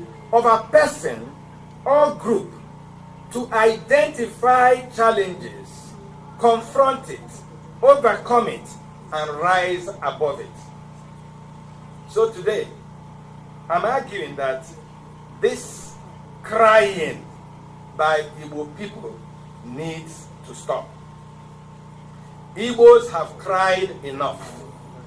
It is time to take their fate in their hands. Speaking before a large audience at the center, Ilo criticized the long-standing marginalization narrative and shifted the lens inward, declaring that the most dangerous marginalization of Ndibo is internal by Ndibo themselves. He decried the failure of Igbo elites to truly invest in the region, questioned the ineffective use of political opportunities over the years, and called for intentional investments in infrastructure, manufacturing, education, and media. No one can tell your stories like you will tell it. And in today's Nigeria media landscape and the unending political competition rooted on tribal allegiances, every interest group must ensure it has a vibrant media sympathetic to their agenda and aspirations. My dear brothers, crying will not change anything from Igbo. What will cause change are the positive actions we take today to change our situations ourselves.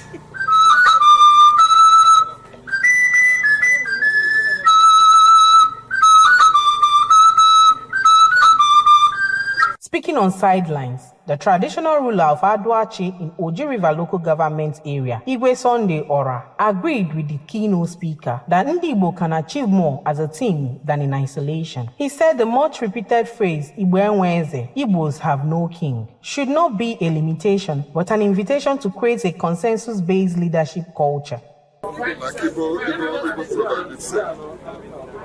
And you can't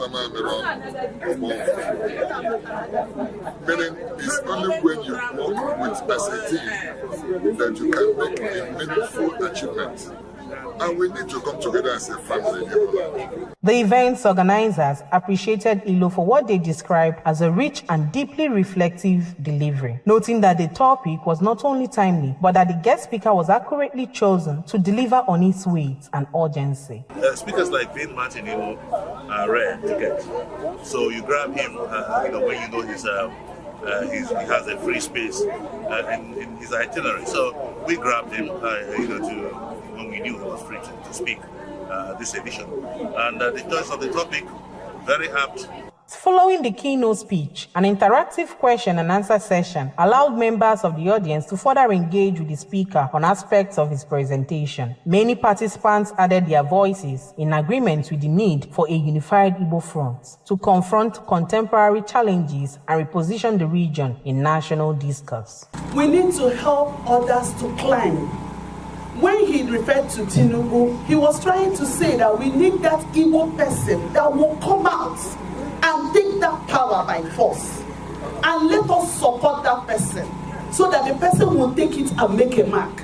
If we are able to bring ourselves together and form a common front, you discover that the Igbo nation has the majority we are talking about. But because they have been able to split us into small regions, into small states and other regions, we are not able to make the force we need to foster the energy we require. The occasion was rounded off with the presentation of gifts to the guest speaker and a general group photograph at the arena, capturing a historic moment of shared hope and renewed resolve to move the Igbo nation forward. As the applause echoed through the Center for Memories, one message stood firm: Ndị Igbo ebezina. It is time to rise, rebuild, and reclaim.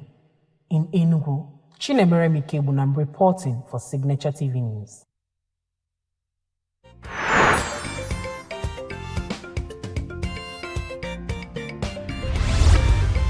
Signature TV, news in your pocket.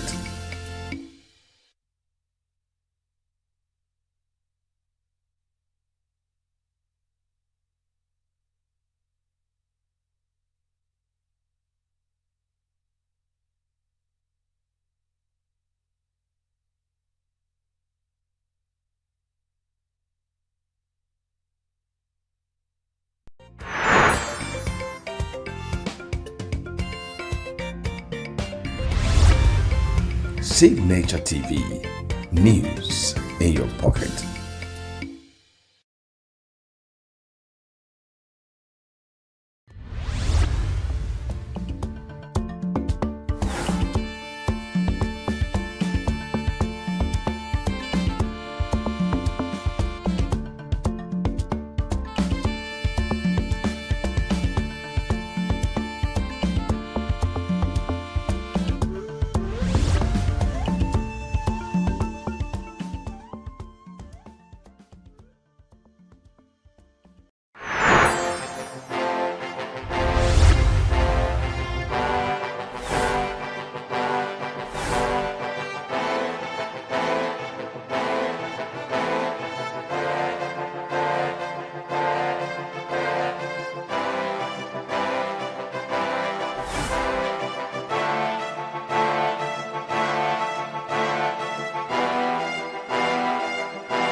Brentemi market is in chaos. People are... We are national. Those in support of this motion as amended, say aye. Aye. We have taken the vote by default. We are international. Israeli airstrikes. Donald Trump left us the worst unemployment.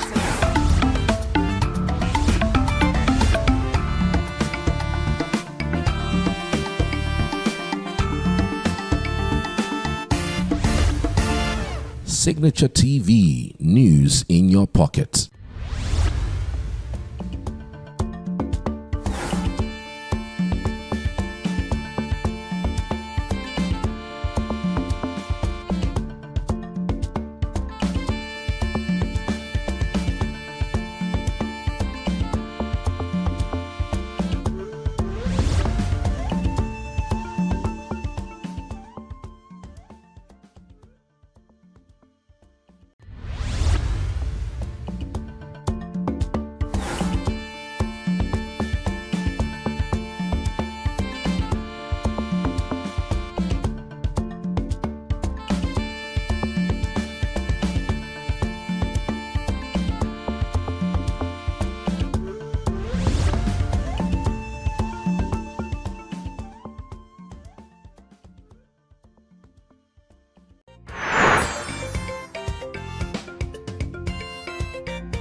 Signature TV, news in your pocket.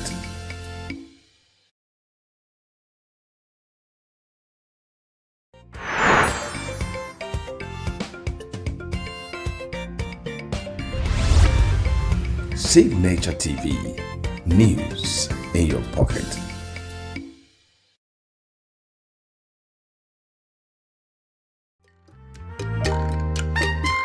The way we see the world shapes the way we change it. Gender isn't just a checkbox, it's a lens, one that helps us understand the world more deeply and act more fairly. Gender Perspectives, a program for those ready to see more, do more, and be more.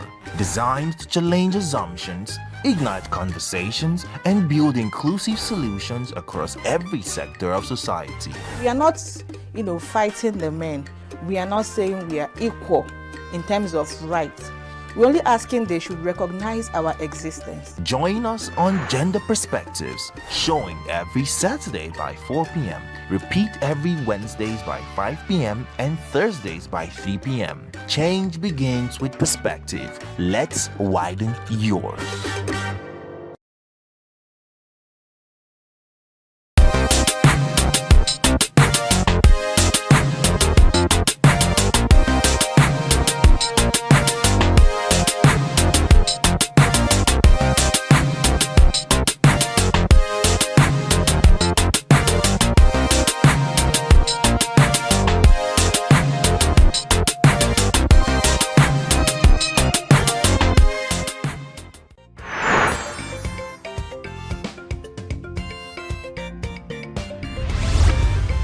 Signature TV, news in your pocket.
Welcome to E-Vibes, the entertainment show on Signature TV. I'm your baby girl, Queenette Mokota. So, we have interesting stories, and of course, today's Wednesday. I have playlist pals / TikTok trends for you. And of course, I have an interview with a guest which we did outside this serene. So, it's something you would not want to miss out on. But first of all, let's delve into the stories of the day. Popular Nigerian singer Two-Face Idibia has officially wed his new lover Natasha Osawaru in Abuja. The private ceremony was reportedly attended by close family members. The couple was captured in a now trending video on social media taking pictures with their traditional wedding cake. Recall that the singer engaged Natasha is serving Edo State lawmaker in February 2025.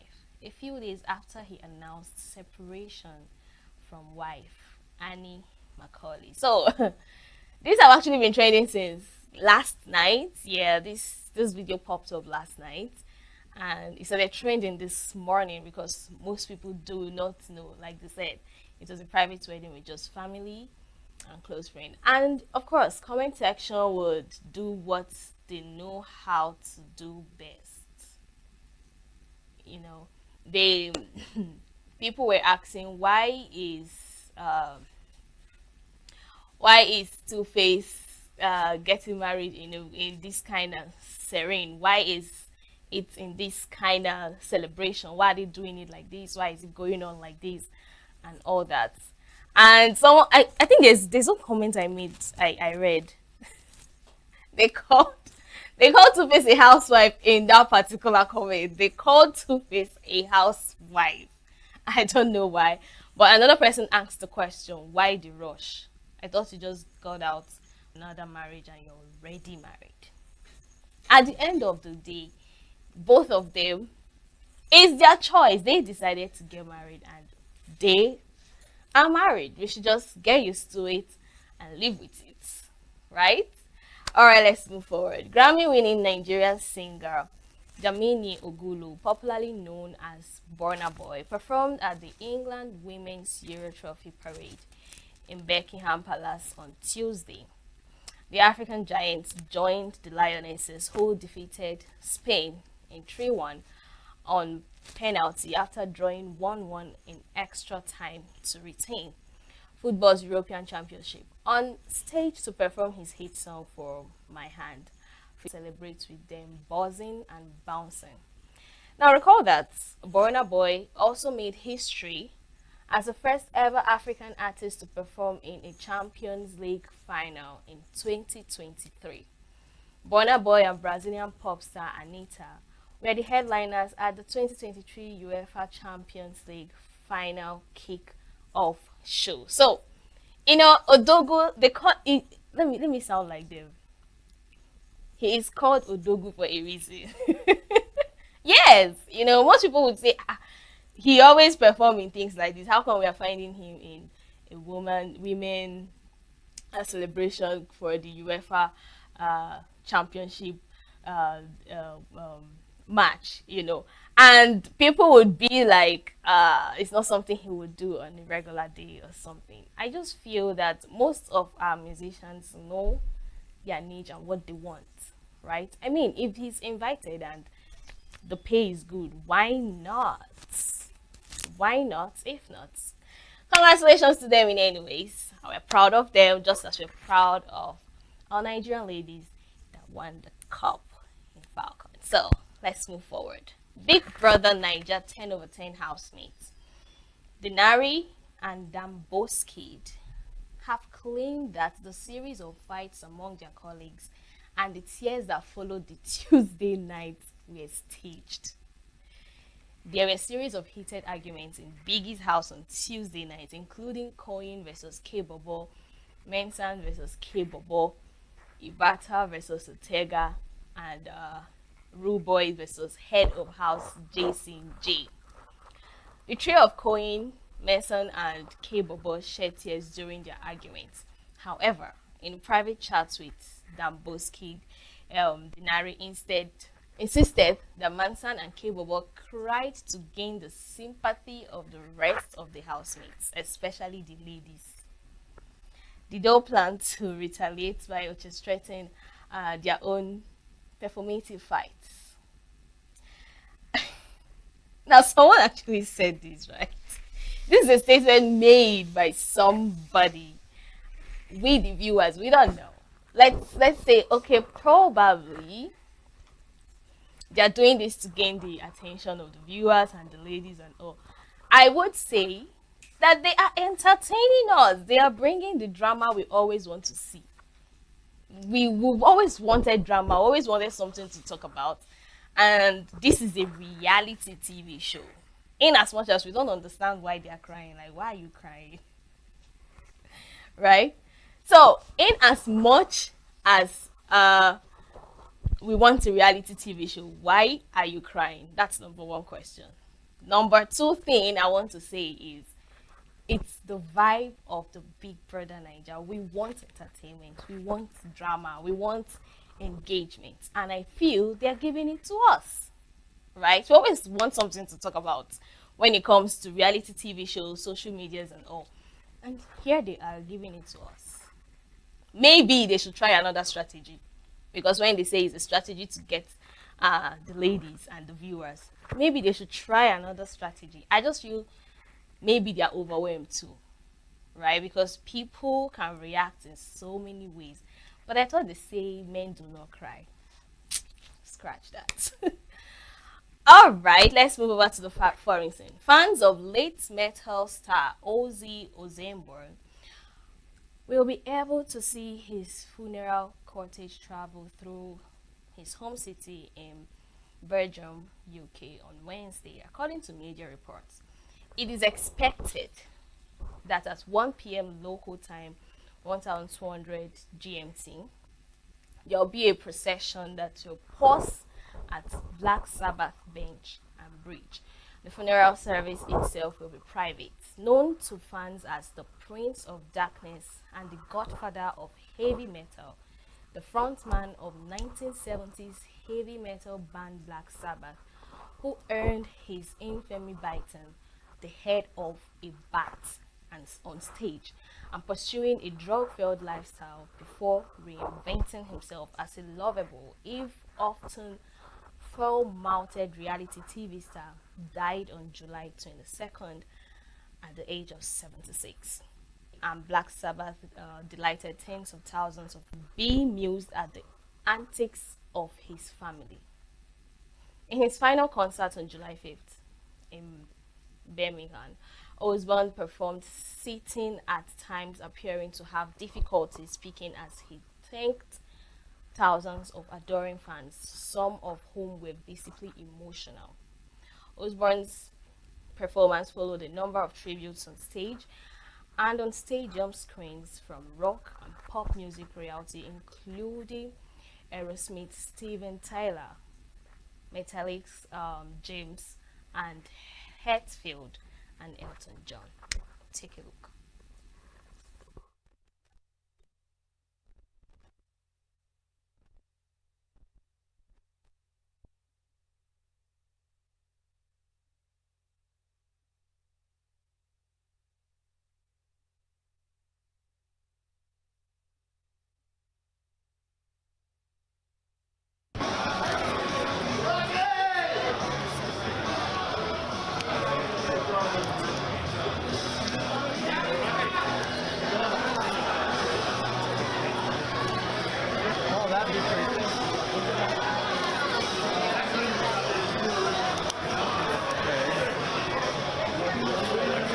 Yeah, it's all right, man.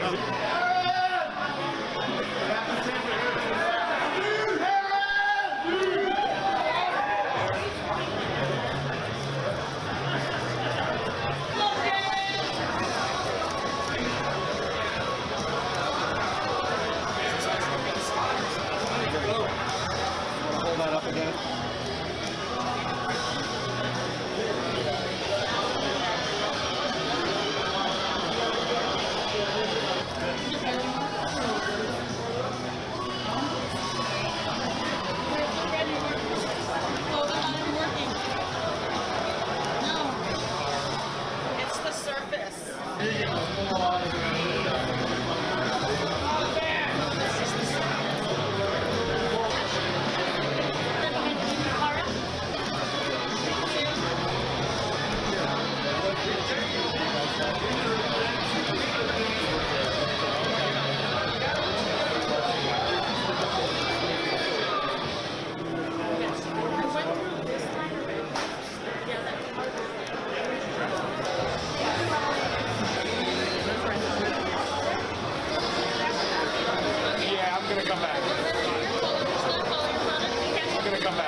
good and bad.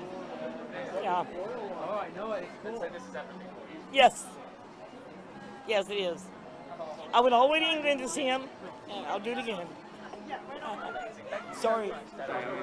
I've seen him before, and he's still good.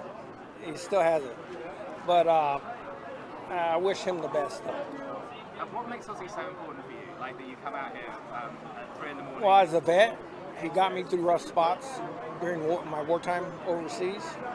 His music helped me and all that to forget things that I wanted to forget. So with him, it's a lot. It's everything.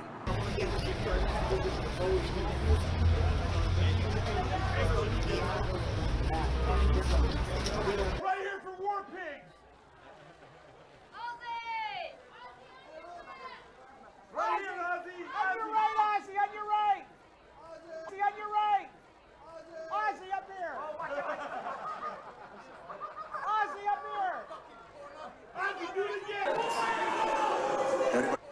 Ozzy, do it again! Anybody else up there? Hey, it's Stu from KLOS again. How many cities are you going to with this? Just the one.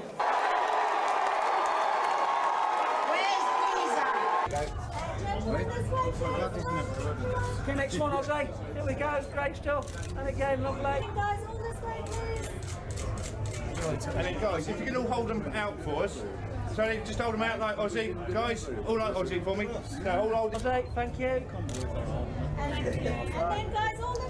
Yeah, so I can die twice now. I've died once or twice before, but I mean, it's been the story of my life. When I came off the quad bike a few years ago, my heart stopped twice on the way to the hospital. I must have just like a cat 7 lives. I hope so. It's been a great journey this year. This year has been amazing for us. I keep thinking I'm going to wake up and find out it's all been a fucking dream, you know. It's just amazing. I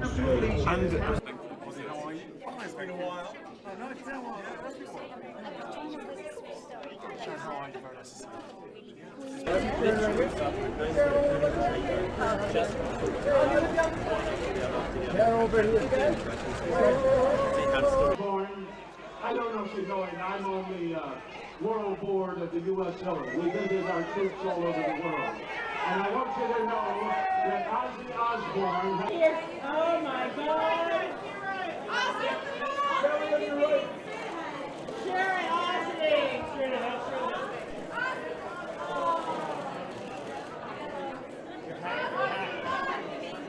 Ozzy, Sharon, Sharon. You look stupendous, my love. Oh, thank you. Thanks, everybody. Thank you so much. Thank you. It's tight right now. Yeah. Can we clear the lane, guys, so people can get through? Hi, Sharon. So nice to see you. Nice to see you, Sharon. How you doing?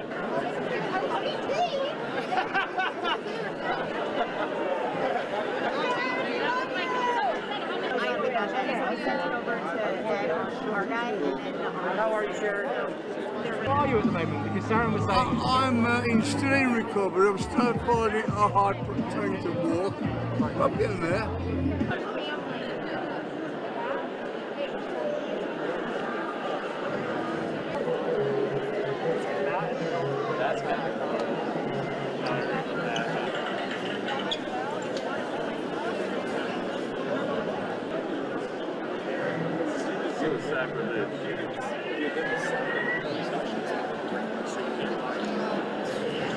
My granddad and my dad brought me up on Sabbath, and I found Bark at the Moon myself, and just that definition of a rock and roll star, isn't it? Incredible, yeah, we're fans. You can root most heavy music back to Sabbath, man. Yeah. Like that sort of dark. All right. Signature TV and Center for Memories ENUGU hereby call on Umuibe of Umuibe and our great heritage to attend the August 2025 edition of Nkata Umuibe, the regular interactive gathering of Umuibe to discuss issues of the past, that shape today and tomorrow of Ndigbo. The title of Nkatu Mwibe of August 2025 is Igbo Ebezina, Reclaiming the Igbo Voice in National Conversations. Guest speaker, Ebubedike V. Martin Obiora Ilo, President and CEO, Signature TV and Signature Media Live. Venue, Center for Memories, number 2 August Street by Umoji Street, Independence Layout, Enugu. Time, 4 p.m. prompt. Nkata Umwibe, powered by Center for Memories, Enugu and Signature TV. Boldly shaping the future of Ndigbo, Makonya, Tata, Mechi.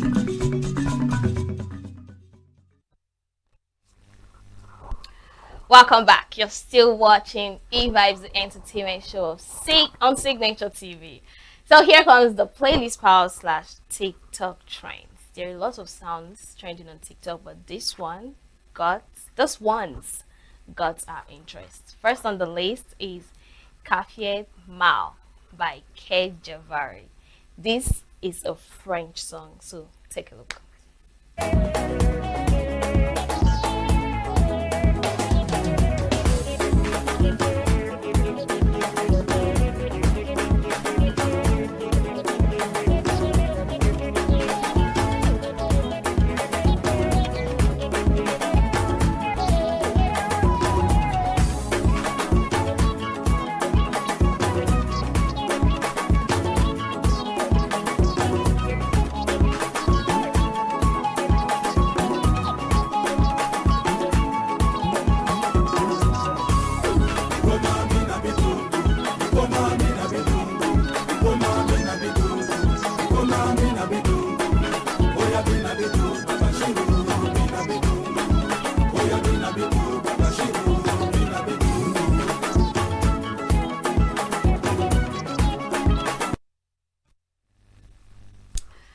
So this particular song was created with a melodious beat and it has been creating a buzz on TikTok.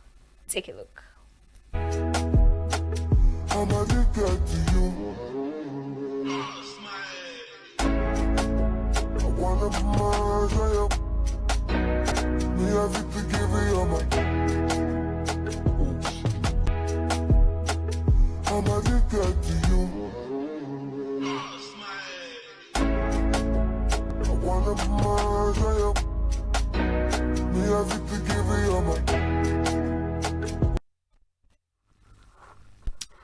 All right, now this is a cover song of Duro by Techno. This particular sound was created by Louis Cruz. Take a look at the trending dance steps. Go down for me, wine and softly. Somebody make me falling, I'm falling. Chineke cause am I your number one? 200 million on caras, lasting 48 hours. Really dance so, now she a come and me nado. Now sing it for you like Ricardo. So pepper you back, give me that. Really dance so, now she a come and me nado. Now sing it for you like Ricardo. So pepper you back.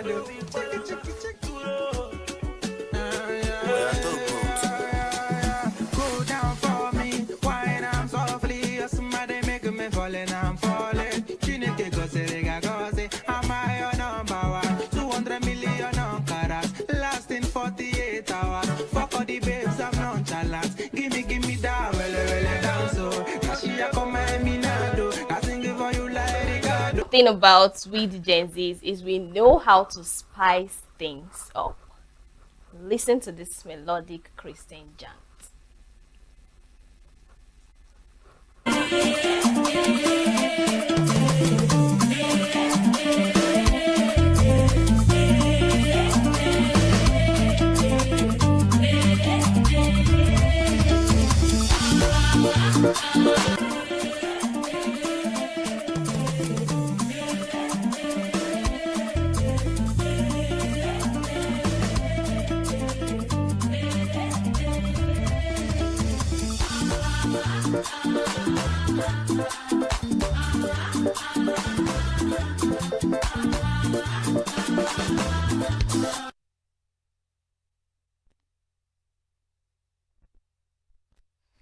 Now this particular sound is a sound that was created for a particular book of the Bible. They actually called it the beat sound.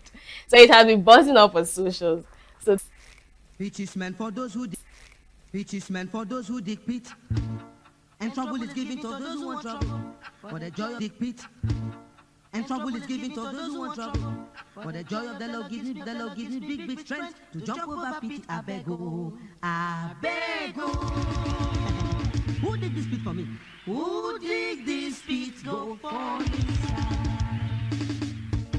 Any pit when they dig for me, jump up pass. Any pit when they dig for me, jump up. I say what I'm man, I think I'm more. For the joy of the Lord gives me big strength to jump over pit. I beg oh. Who dig this pit for me? Who dig this pit go for me? Pitch is meant for those who dig pit. And trouble is given to those who want trouble. For the joy of the Lord gives me big strength to jump over pit. I beg oh. Who dig this pit for me? Who dig this pit go for me? Any pit when they dig for me, jump up pass. Any what I'm man, I think I'm more. all right, this one is funny because this is a melodic promo voiceover but content sound. So take a look. Nothing beats a Jet2 holiday. And right now, you can save £50 per person. Nothing beats a Jet2 holiday.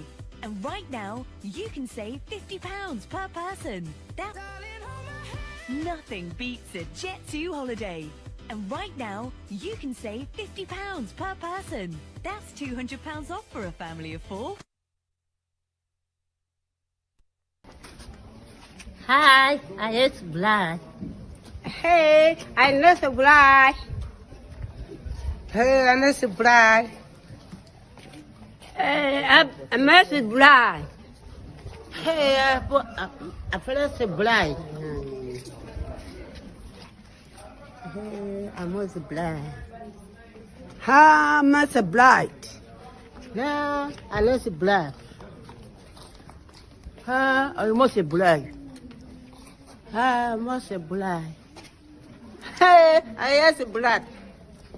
Hey, I am the black. Hi, I'm not the black. Hi, I'm the bride. Yeah!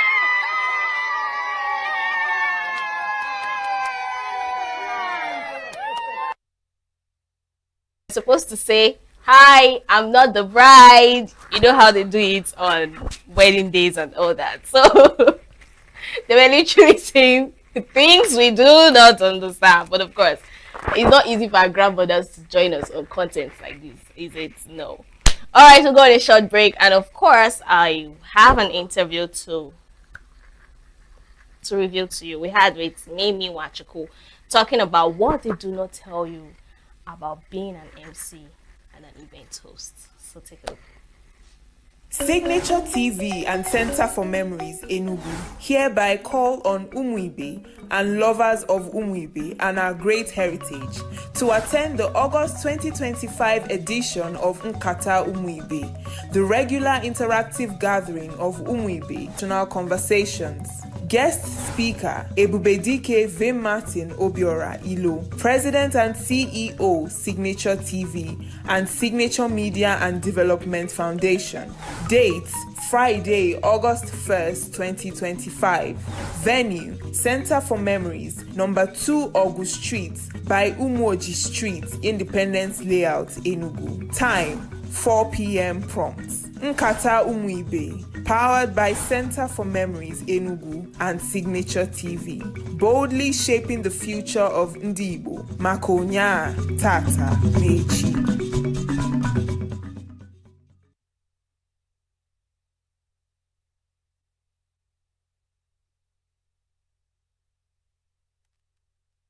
Welcome back from that short break. You're still watching eVibes Entertainment Show on Signature TV. Live here with me is Miracle Wachuku, aka Mimi. So we've had her before and we had to have her again because it was a fun time with her, alright? So we'll be talking about an event host. So Thanks for joining, darling. Thank you. Nice to meet you here. So what's that nickname you said? Favorite Mimi. No be lie. Alright, so let's quick one, right? Okay. What exactly is that thing you feel they don't tell us when it comes to being an event host, especially as a young lady? Okay, the thing that we do that we don't tell others when it comes to being an event host. Okay, like the last time when we came here, we talked about, being the market is saturated, it's competitive, and especially you being a woman in the industry. And most times, the thing they don't tell you is that you have to try to put yourself out there that you can do what the men can do. Exactly. Because we believe that event hosting has to do with energy. Being able to carry your audience, talk, do the games, do this and all that. But they don't know that we, the women, we are also creative too. Understand? I've gone to an event when I was hosting alongside a male host. So he wasn't so much up to date. So when I brought in the energy, it was so obvious that I had more. But in a space like that, you don't outshine, you try to work together. So most times the thing they don't tell you that being a woman, you have to be more convincing or compelling to let them know that you can do this than the next person. But I think women are fun to do this hosting thing actually. Yeah, I was so shocked. When I started my career and I was like, I don't really women in the industry. So I had to go on socials, I searched and I saw a lot. I know the best part, they are all doing exceptionally well in their field. We have Mojiba De Sosoya, we have Gloria Bamidele, we have Sean Bankole, and then the rest of them. When it comes down to Southeast, Vision Programs, MC Chomzi, MC Olivia, great, amazing young ladies are doing amazing. I was so excited. I was like, yeah. So what are the pressures that comes with it, aside from standing out and trying to get your voice to be out there as a woman? Aside that, what other pressure comes with being an MC and a host? In events, the beginning and the core is the planning. Okay. From the planning of the events and all that. Most times, most events, they may not even use event planners because event planners help.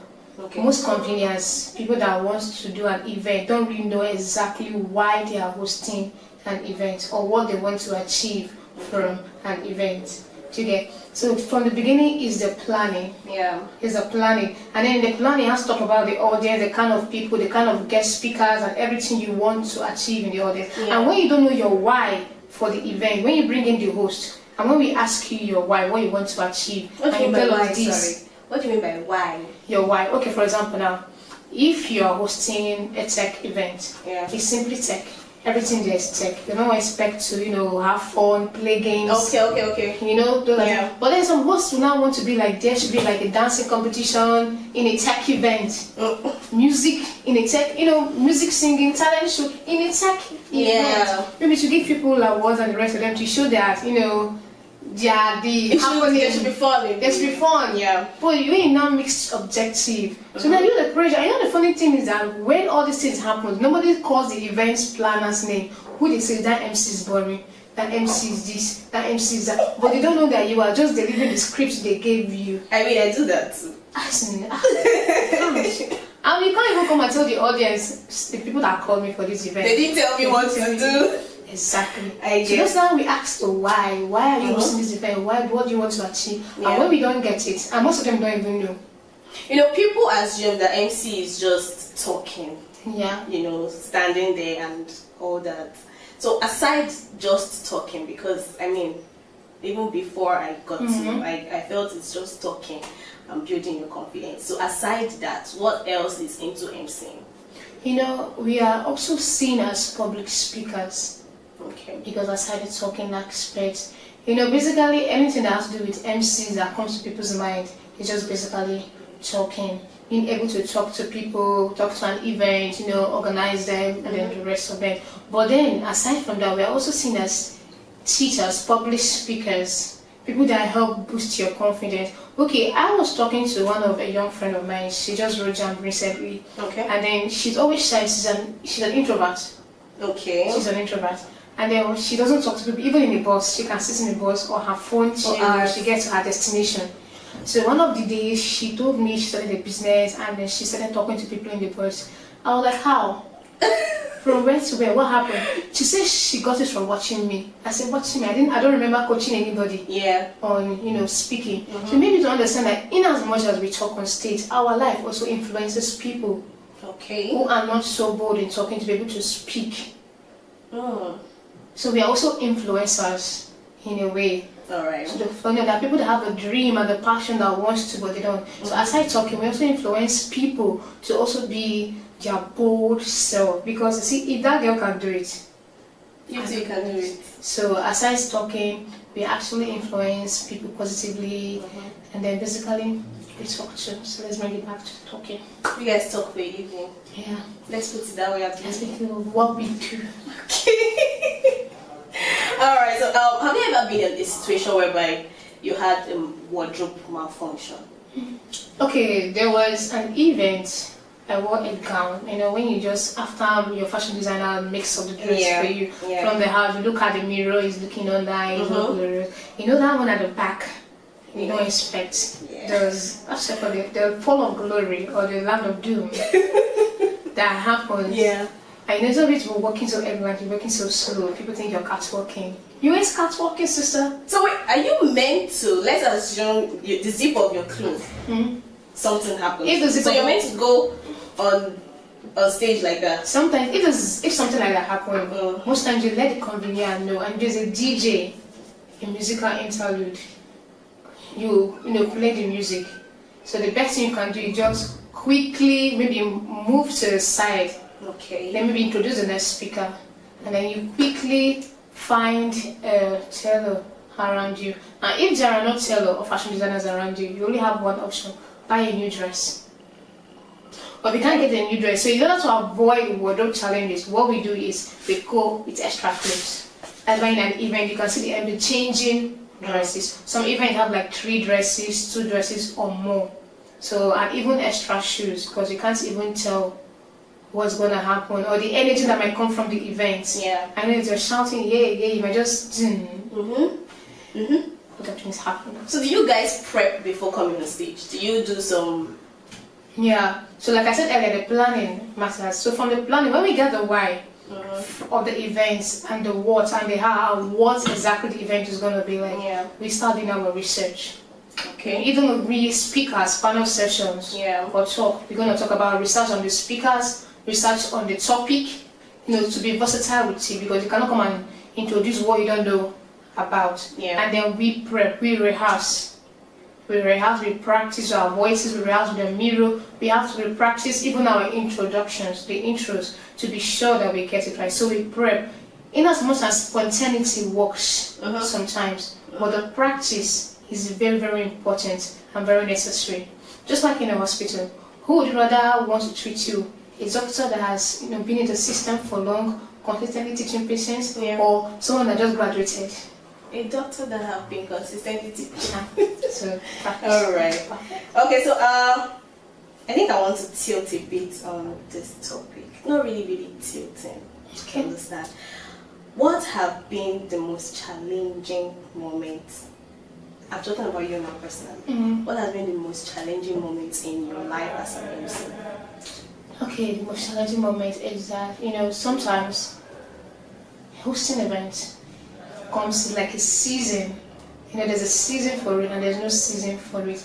And in that period when you don't get gigs a lot is, a challenging moment. And sometimes when the bills are up, and you have to meet up to your bills and dues as a person and then do something. So those moments can be like, if it's not always coming, I can be like, what can I go and do? And I'm just there. So those moments are like, when I'm not hosting, when I'm not on the stage, when I'm not talking, I'm not myself. Because the only thing that makes me me is when I get on stage and, be able to talk or influence life and the rest of them. So have you ever felt some sort of pressure, especially when you have somebody else? Let's not talk about male now. Female like you, maybe you wore an outfit and she wore an outfit.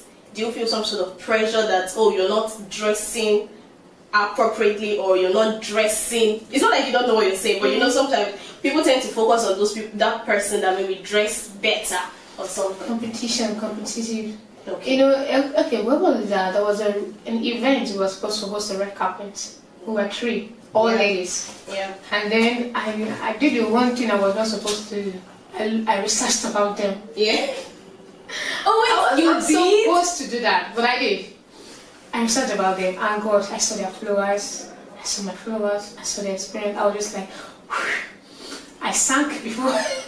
I don't know, like, why did I was just supposed to, like, you know, just congregate. I was like, wow, okay, what do I have to do? So, you know, it was a 3-day event. So the first day of the event, I felt I was trying to prove something I was really good at.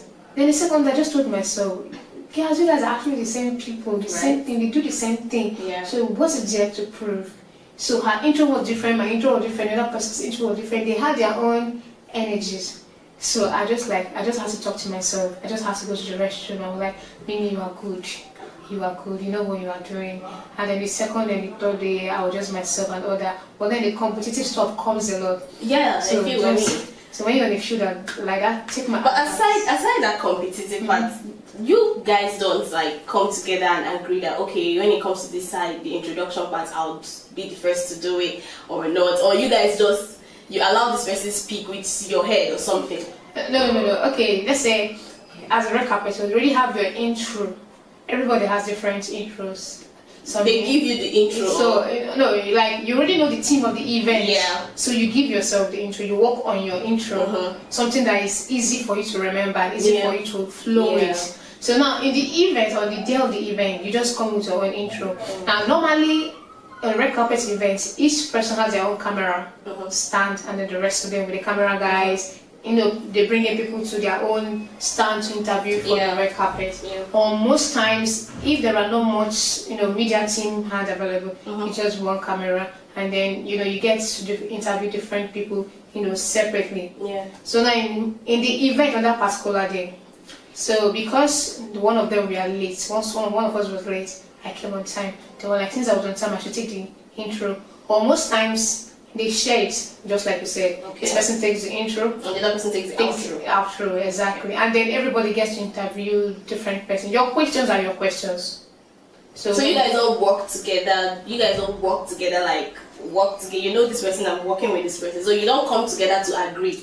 To agree, yes. So you already have your intro already, and the other person has their outro. You just prepare your thing. So the next person just comes and then you really work on it, and then you just do it. So if it's not so good, they can just tell you, hey, just add this, add this, add this. We do work together.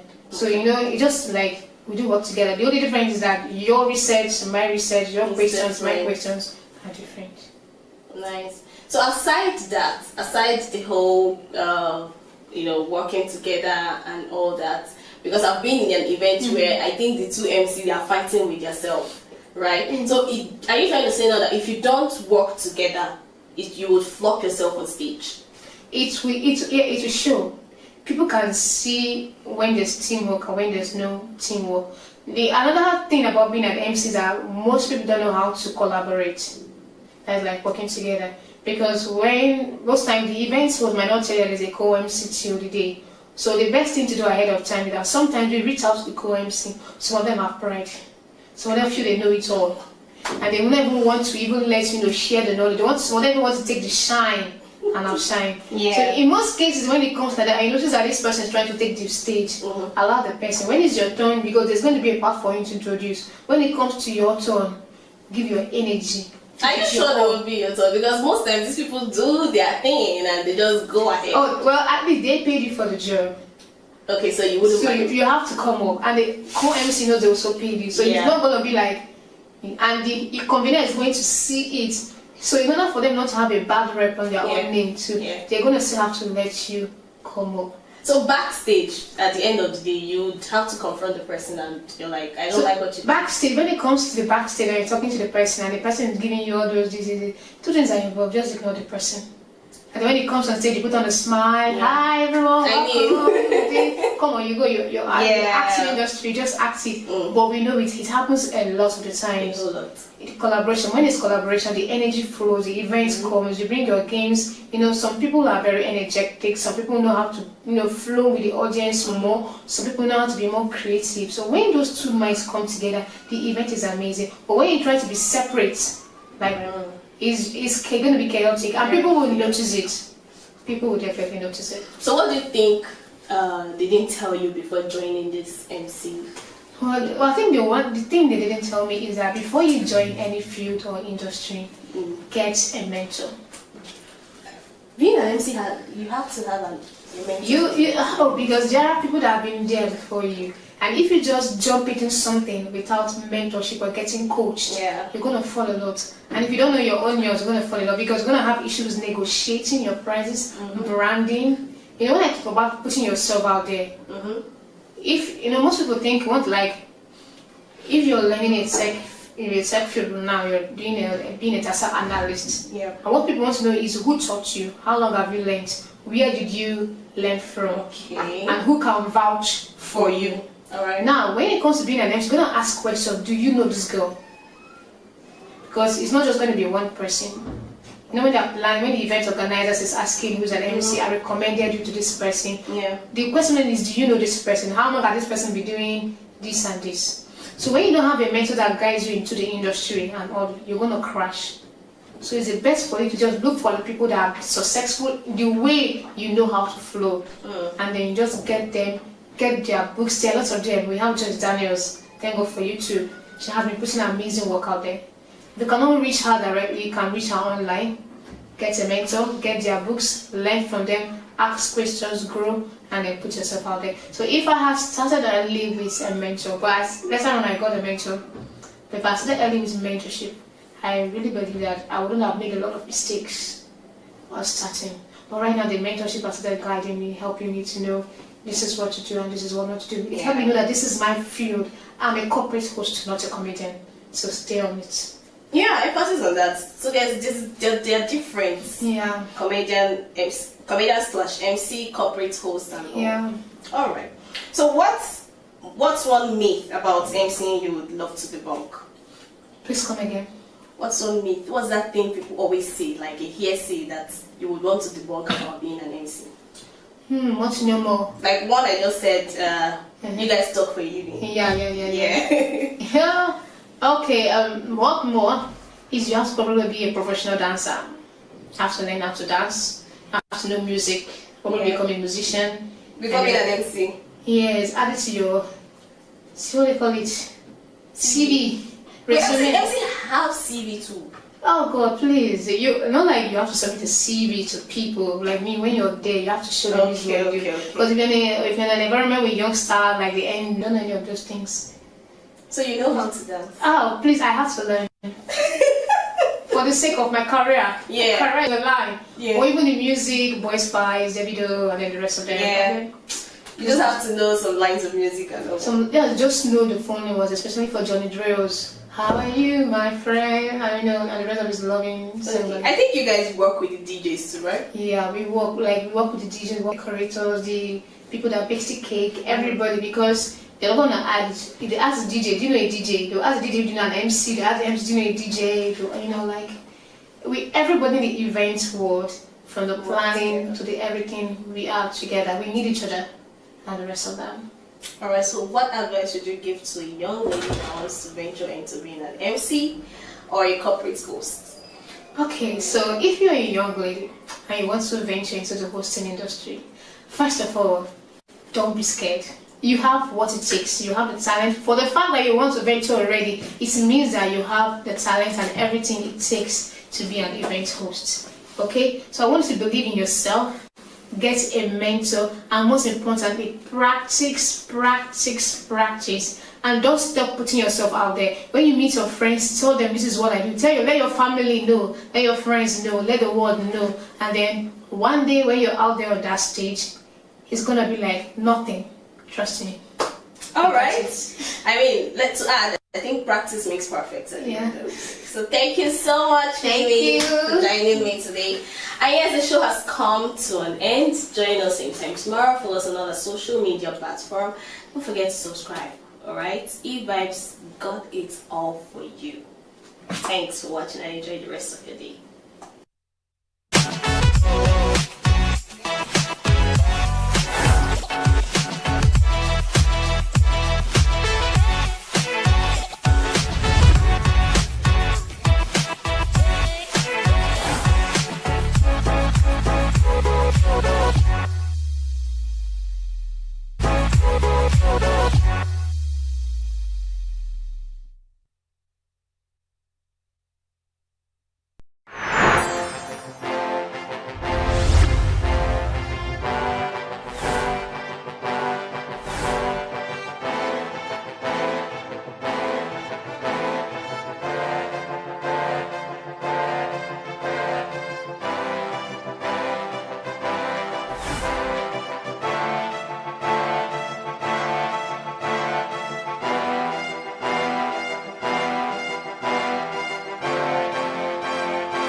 Why the main market is in chaos.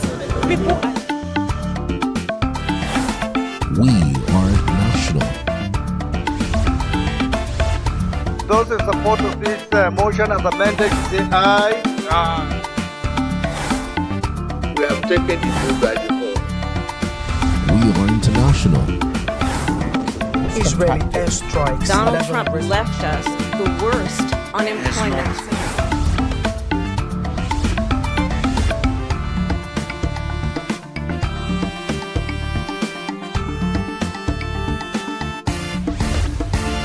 Signature TV, news in your pocket.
Signature TV, news in your pocket.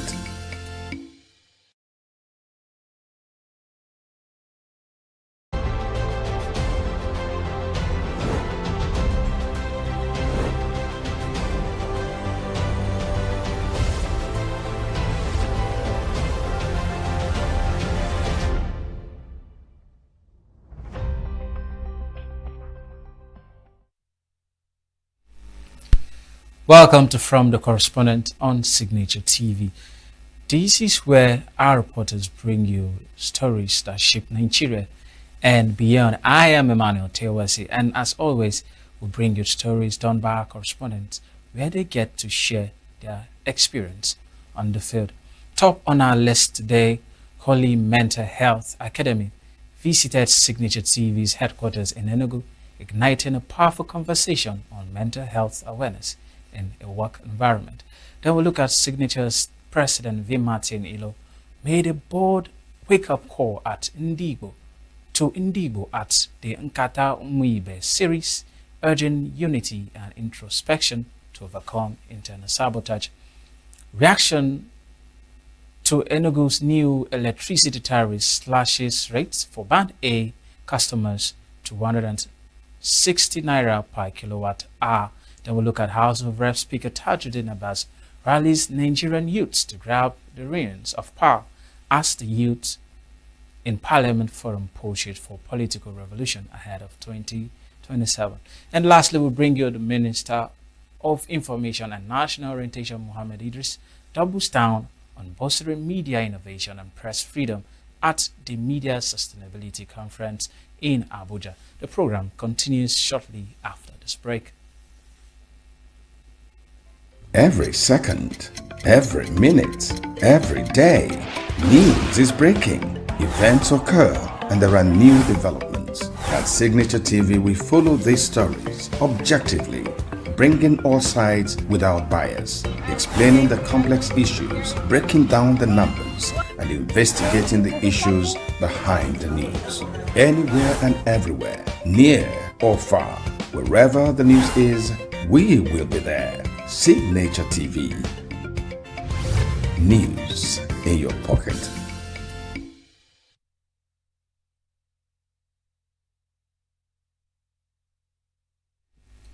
Welcome back. You're still watching From the Correspondent on Signature TV. In Tinker's Corner, Enugu, at the Raymond Dokpesi corporate headquarters of Signature TV, a vital conversation about mental health unfolded. Holy Mental Health Academy, a non-governmental organization, brought its awareness campaign aiming to break stigma surrounding mental health in a workplace. According to Christopher Lele, the message was clear. Mental health matters, and the change begins with awareness. A reminder that conversations like this are only but the beginning. Let's take a look Adaropo.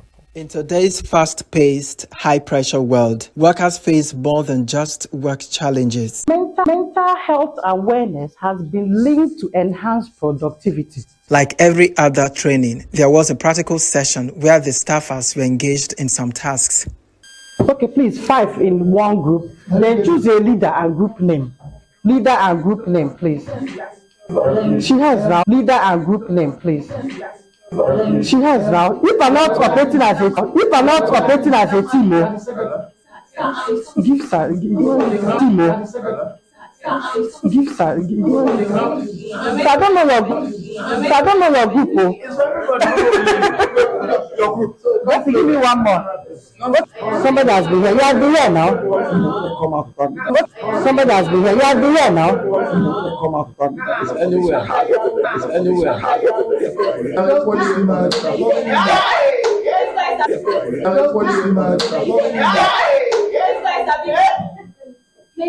So right. FPP. No APC group. PDP. Somebody's not. Another resource person, Ebere Amarizu, took the people through some neurocognitive sessions and the importance of taking care of the brains as the root cause of mental health issue. He also talked about the digital footprint on social media. To do good and presentable. Good. Now, as you do those things, do you take care of one particular thing called brain? How many people understand the importance of brain? And now you don't have no problem. Hey, now I want to make this or that. You don't see people discuss about how to improve their brain health. So the brain enables you to think out something and come out. That's why you have to enrich it. Eat something that will improve your brain health. Sleep well. Then social media, we are there. And social media makes you don't sleep, you don't rest. It affects you and all that. It affects your brain. Don't need to relax. You don't do that. There were also questions and answers between the facilitators and the participants. What came to your mind? Who would like to share? Why are they disturbing us in the mental health? Just be sincere. What came to your mind? You are smiling. Tell us now.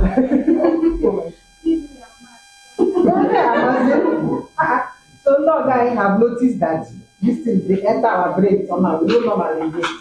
Eh? Okay, so you want to say something? Why man is what? Body, soul, and spirit. I want to know who values his work over his brain. Is it possible? So between your brain and your work, whatever thing you may have doing, so which one do you prefer? It's okay. Madam said brain. This one said brain.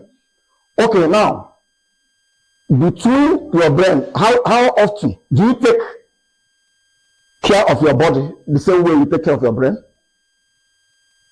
Who does that? You take care of your body, right? You do your pedicure. Tell us now what you do to your body. Who can tell us what you do to your body? Huh? No, every person. Just tell us. No, every person be talking. Tell us what you do to your body. Well, we are practical session. I don't want to give you. Yes. Yes.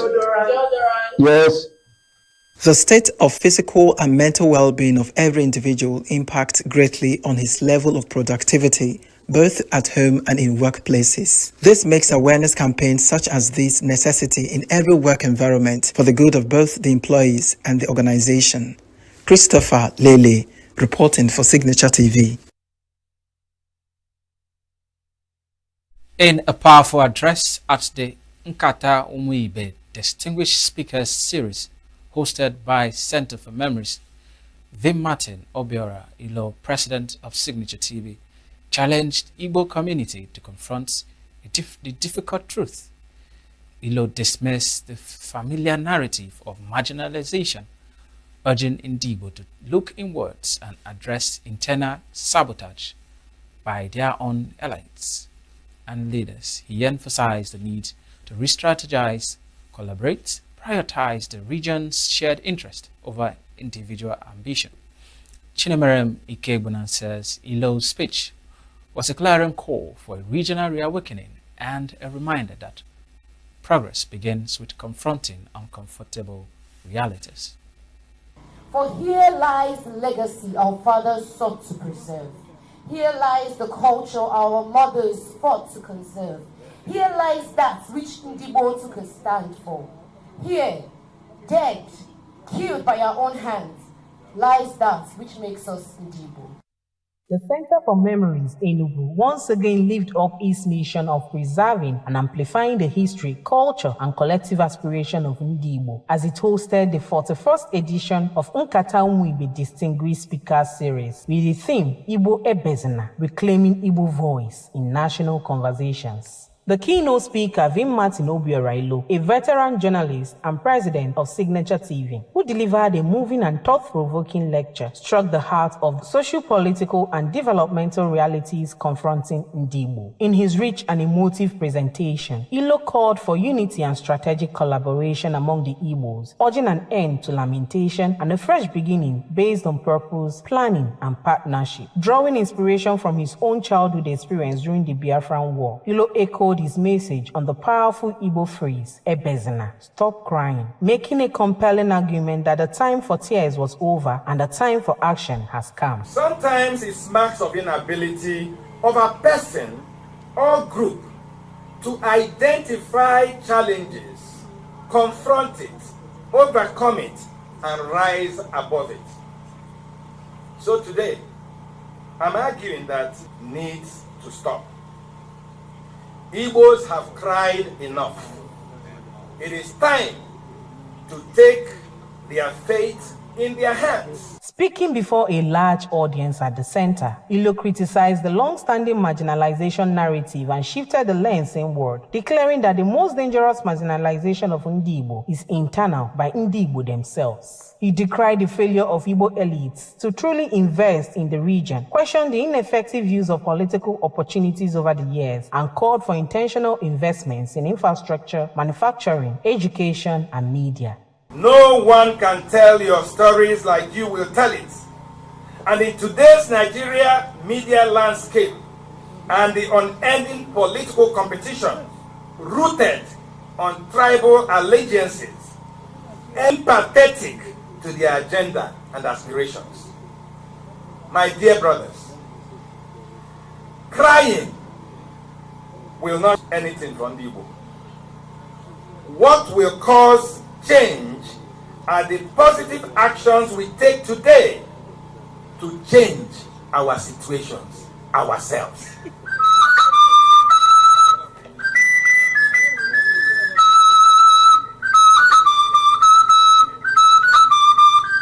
Speaking on sidelines, the traditional ruler of Aduachi in Oji River local government area, Igwe Sunday Ora, agreed with the keynote speaker that Ndibo can achieve more as a team than in isolation. He said, meaning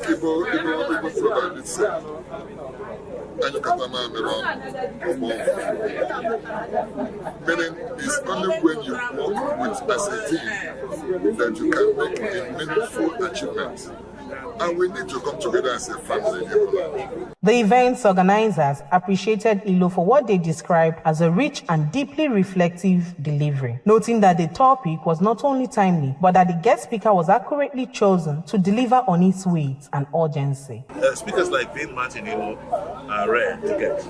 So you grab him, when you know he has a free space in his itinerary. So we grabbed him, when we knew he was free to speak this edition. And the choice of the topic, very apt. Following the keynote speech, an interactive question and answer session allowed members of the audience to further engage with the speaker on aspects of his presentation. Many participants added their voices in agreement with the need for a unified Igbo front to confront contemporary challenges and reposition the region in national discourse. We need to help others to climb. When he referred to Tinubu, he was trying to say that we need that Igbo person that will come out and take that power by force.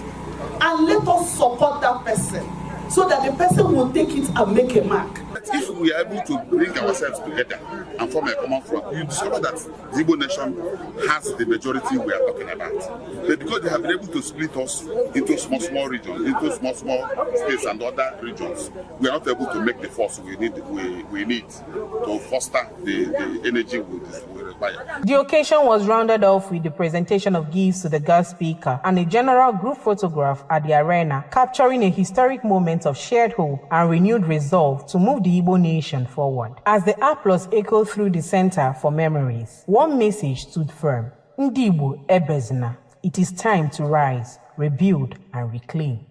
In Enugu, Chinemere Mikebunam reporting for Signature TV News. You're still watching from the correspondent. Mixed reactions have trailed the announcement of a new electricity tariff by the ENUGU State Electricity Regulatory Commission. Effective from August 1st, 2025, Band A customers will now pay 160 naira per kilowatt hour, down from the previous 209 naira, a reduction that has sparked both relief and skepticism. In the words of Chinemere Mikebuna, although some residents welcomed the tariff cut, others worry of inconsistent power supply, questioning whether the change would translate into tangible benefits. The classification of electricity feeders into Band A to E, introduced by Nigerian Electricity Regulatory Commission (NEC) in 2020 under the service-based tariff system, did not go down well with many consumers. While the system was designed to align tariffs with hours of supply, public trust in model has steadily declined, especially in communities where power supply rarely reflects billing. With the deregulation of oversight over the electricity sector, which gave birth to the ENUGU State Electricity Regulatory Commission (EER), there is renewed focus on correcting these long-standing issues. The Commission recently announced a downward review of electricity tariff for Band A customers from 209 naira to 160 naira per kilowatt hour, which appears to have been overruled by the National Regulatory Commission (NEC), which said that EERC acted beyond its powers. The action has been received with mixed reaction. I'm actually excited to see how it goes. We don't know how it's going to be like. We don't really know how the consumption is going to be like, but we hope that it's what we imagine is going to be. That is, for us to pay more money, like when we pay for light, at least let us be able to enjoy it for a long period of time before it gets finished. People are complaining bitterly, thoughting that we, the Lekam man, are more among the NEPA EDC that impose that Band A and Band B. But we are not. Everybody is suffering it. But I'm doing my own like that. I'm just trying my best. I don't want to bypass. Many are bypassing. They're paying a lot of charges when they are caught. There is ongoing frustration in some areas where consumers claim that their actual supply is far below expectation and not commensurate with what they are charged. The payment and the token they give me, I can be able to make use of it till the end of the month. And equally, once I can use my appliances as when due, as in the way I want it, like I can iron my clothes. It has been high. A little like in some places you hear people telling you that they consume up to 30,000 monthly. But when you ask them what are the things that there's in the appliances they use, they will tell you it's just one AC and maybe fridge. They will be regulating the time they use their appliances, but still the cost is high. In areas like Ababa, residents who fall under the estimated billing system say they often feel punished for not having prepaid meters. They say they are billed heavily even during long power outages and have no clear explanation for how their charges are calculated. My challenge is that we need a third meter. Like where I am living, our challenge is the third meter.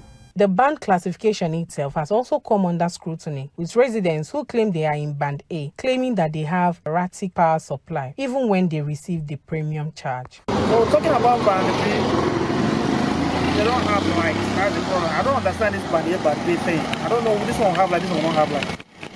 I don't really understand it. I'm not really a NEPA official, but I believe something can be done. It's quite alarming.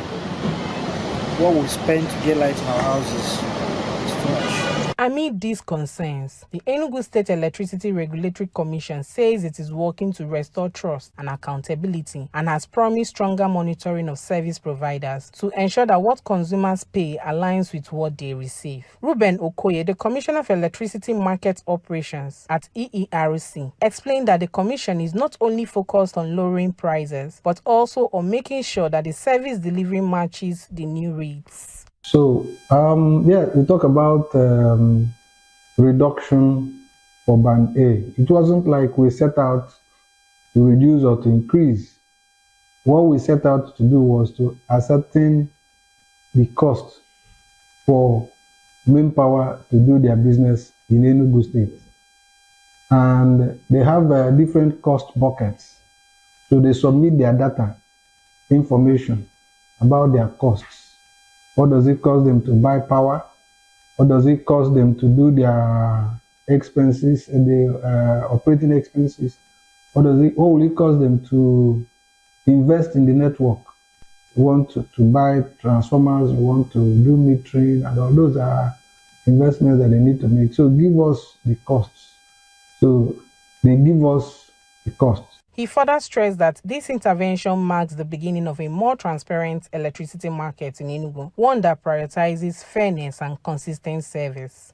For residents of Enugu, the hope is that this reform will finally translate to reliable electricity at a cost that reflects reality. In Enugu, Chinemere Mikebunam reporting for Signature TV News. You're still watching from the correspondent on Signature TV. This is where we bring you the other side of the divide that no one talks about, which is bringing you stories and reports from correspondents on their own experience on the field in a bid to investigate issues and gather information to put out meaningful information across to you, our listener and viewer. Journalists go through some processes, some experiences just to make this happen, and that is what this program is all about, getting firsthand the experience of reporters on the field. And today I am joined via Zoom by our correspondent Chinemere Mikebunam, who will be talking to us about some of the reports which we have already watched and her experience while working on this report. Chinemere, welcome to From the Correspondent.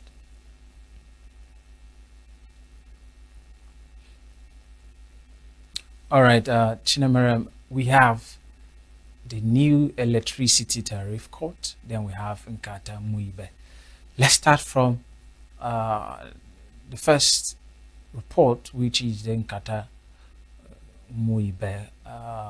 This is such a very significant event in the progress of the Igbo people.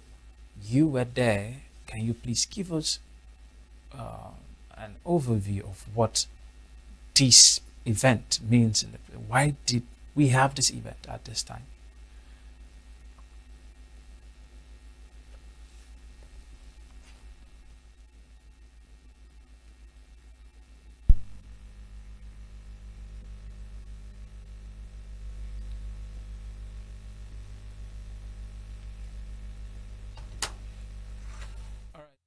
Chinemere, if you can hear me, we are finding it very difficult to get the audio from your end. I don't know if you unmuted your Zoom audio, but if you didn't do that, please check and unmute so that we can hear you clearly. Meanwhile, we'll go on a quick break, and when we return, we'll continue our conversation with Chinemere Mikebunam. Stay with us. Every second, every minute, every day, news is breaking, events occur, and there are new developments. We follow these stories objectively, bringing all sides without bias, explaining the complex issues, breaking down the numbers, and investigating the issues behind. Anywhere and everywhere, near or far, wherever the news is, we will be there. Signature TV in your pocket.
Glad to have you back on From the Correspondent. If you're just joining us today, we are discussing with Chinemere Mikegbana, our correspondent here in ENUGU, who is joining us via Zoom to discuss Nkata Muibe and the recent slashing electricity tariff in ENUGU State, its visibility, and if the ENUGU residents are already enjoying this said slash in tariff. I was speaking to Chinemere before the break, and Nkata Muibe, which was more like an in-house event, because it was this guest speaker is our own, and a very pertinent issue was raised at that event, which is calling on the Igbo race to look inward and address self-sabotage or internal sabotage so that they can foster the progress and development of Igbo land. Chinemere Mikegbana, please, can you take us through that event?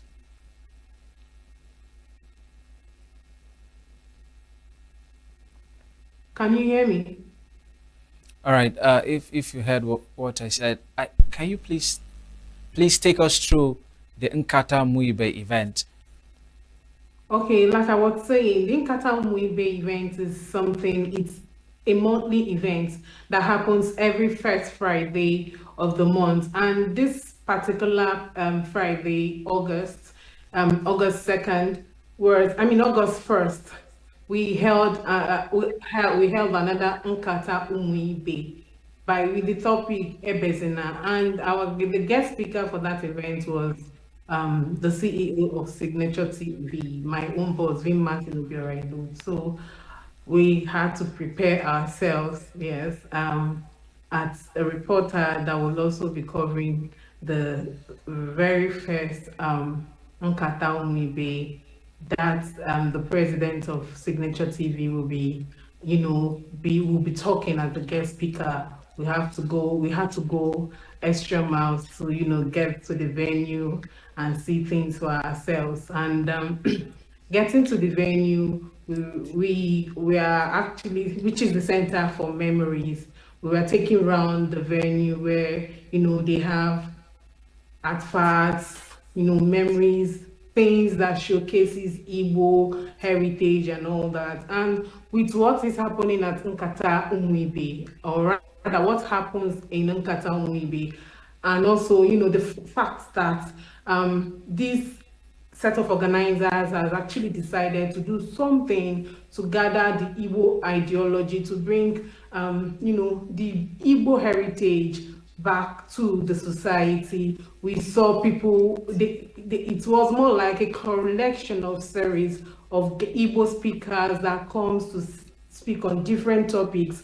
And this particular topic that talked about Igbo Bezina, I would say that the guest speaker actually did a whole lot of justice to that topic, because he took us about his childhood days, how he witnessed the Biafran War firsthand, and how he got to lose some of his possessions, valuable possessions, and ended up, weeping and all that.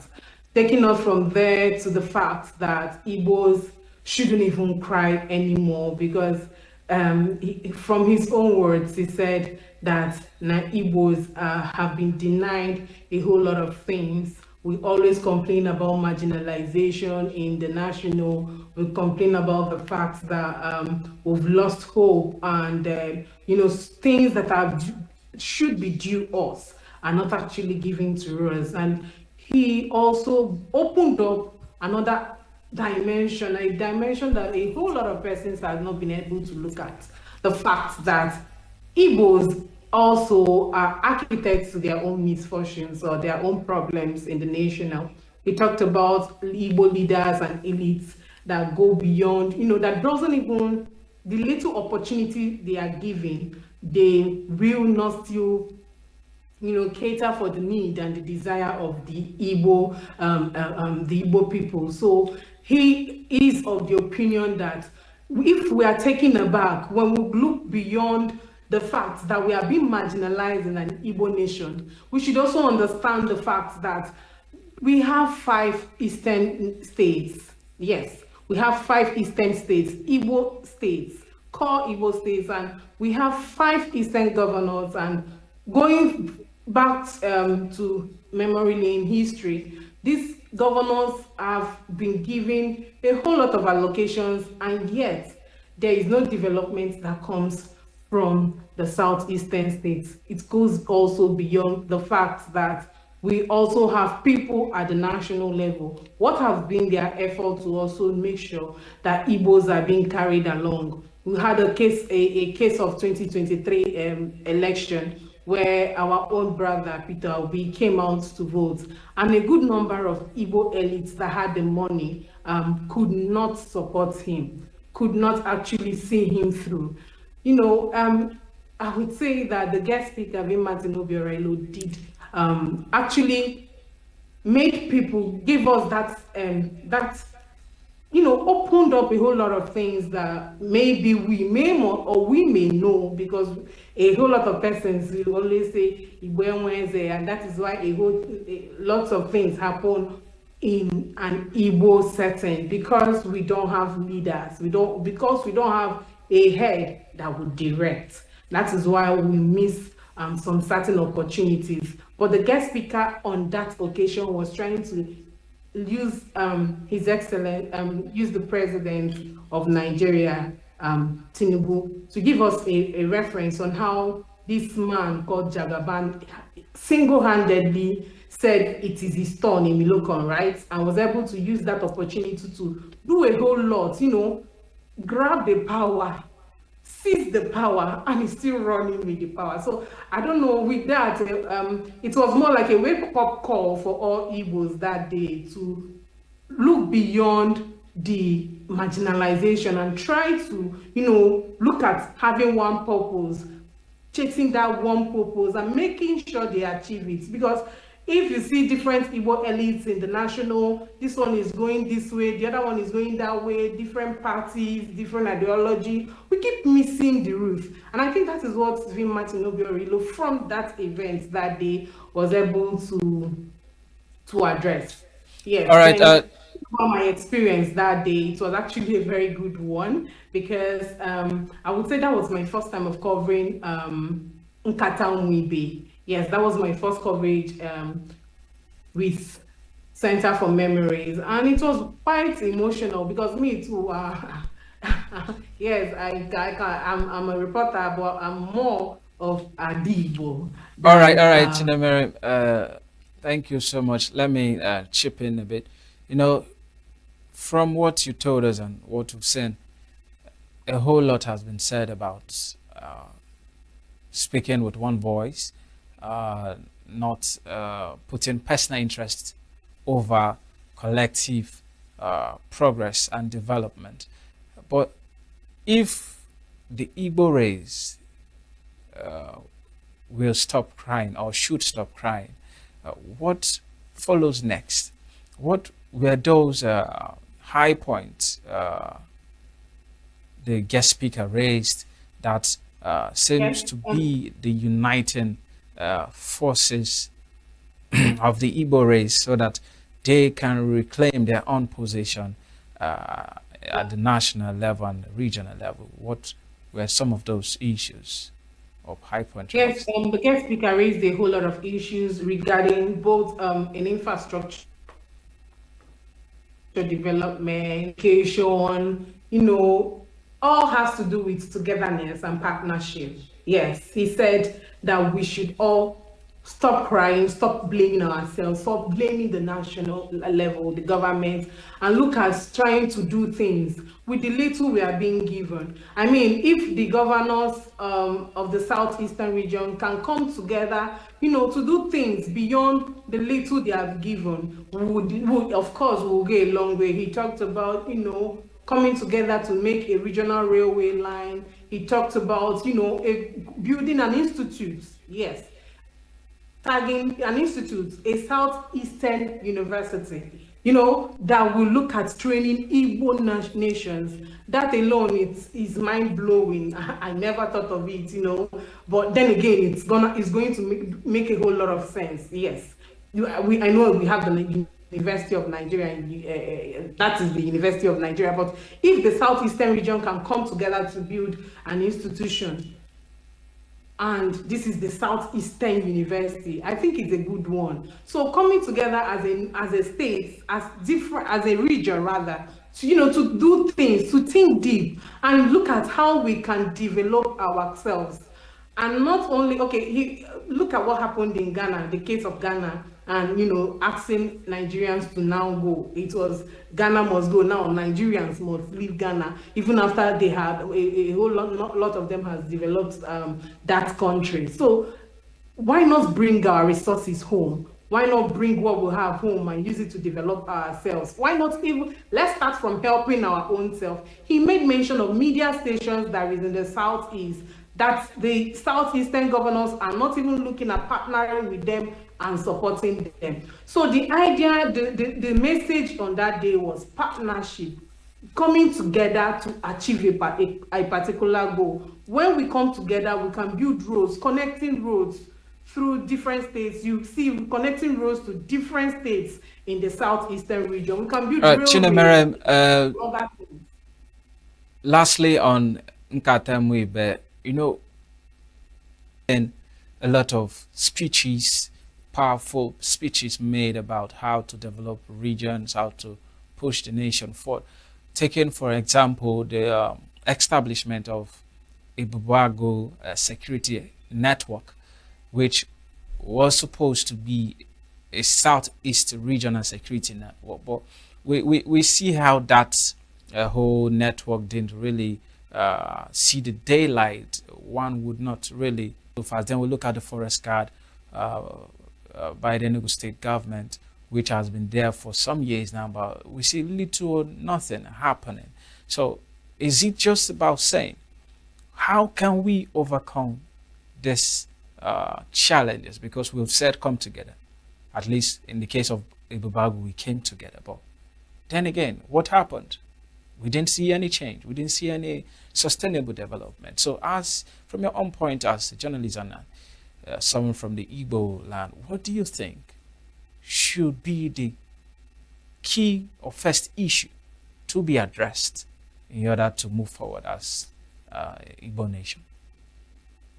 Okay, I'll take my my response now. I'm going to pick what the guest speaker said on that day. Just like I said, come together as a region, right, and do things that will be to the benefit of our region. Then again, we are into this ideology that when a state, a particular administration finishes his or her tenure, whatever project, whatever meaningful idea the person brings in goes moribund.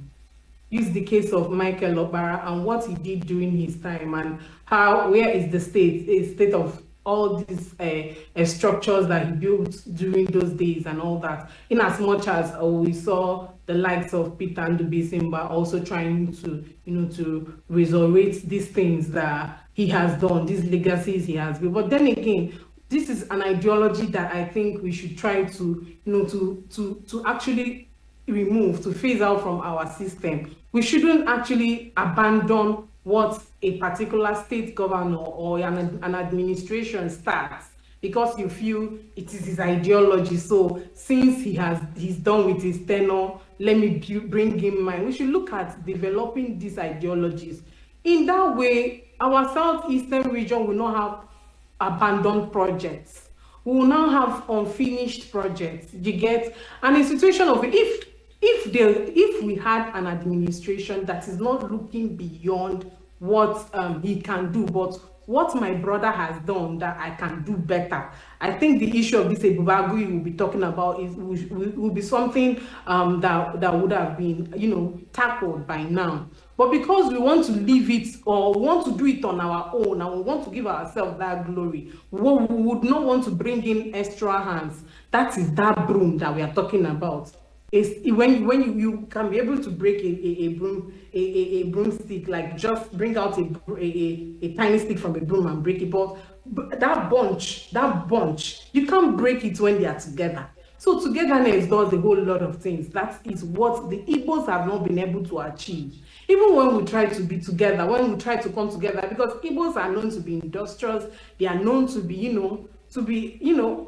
they are everywhere. So when this one is bringing their knowledge, this one is bringing his or hers, it's as if they are almost becoming like, it's turning into, instead of their ideas and knowledge to be progressive, it becomes disastrous because there is no one focus. We don't have a particular purpose that we want to achieve. So if you can drop all interest, all personal interests aside and face developing the Eastern region, I think we will go a long way.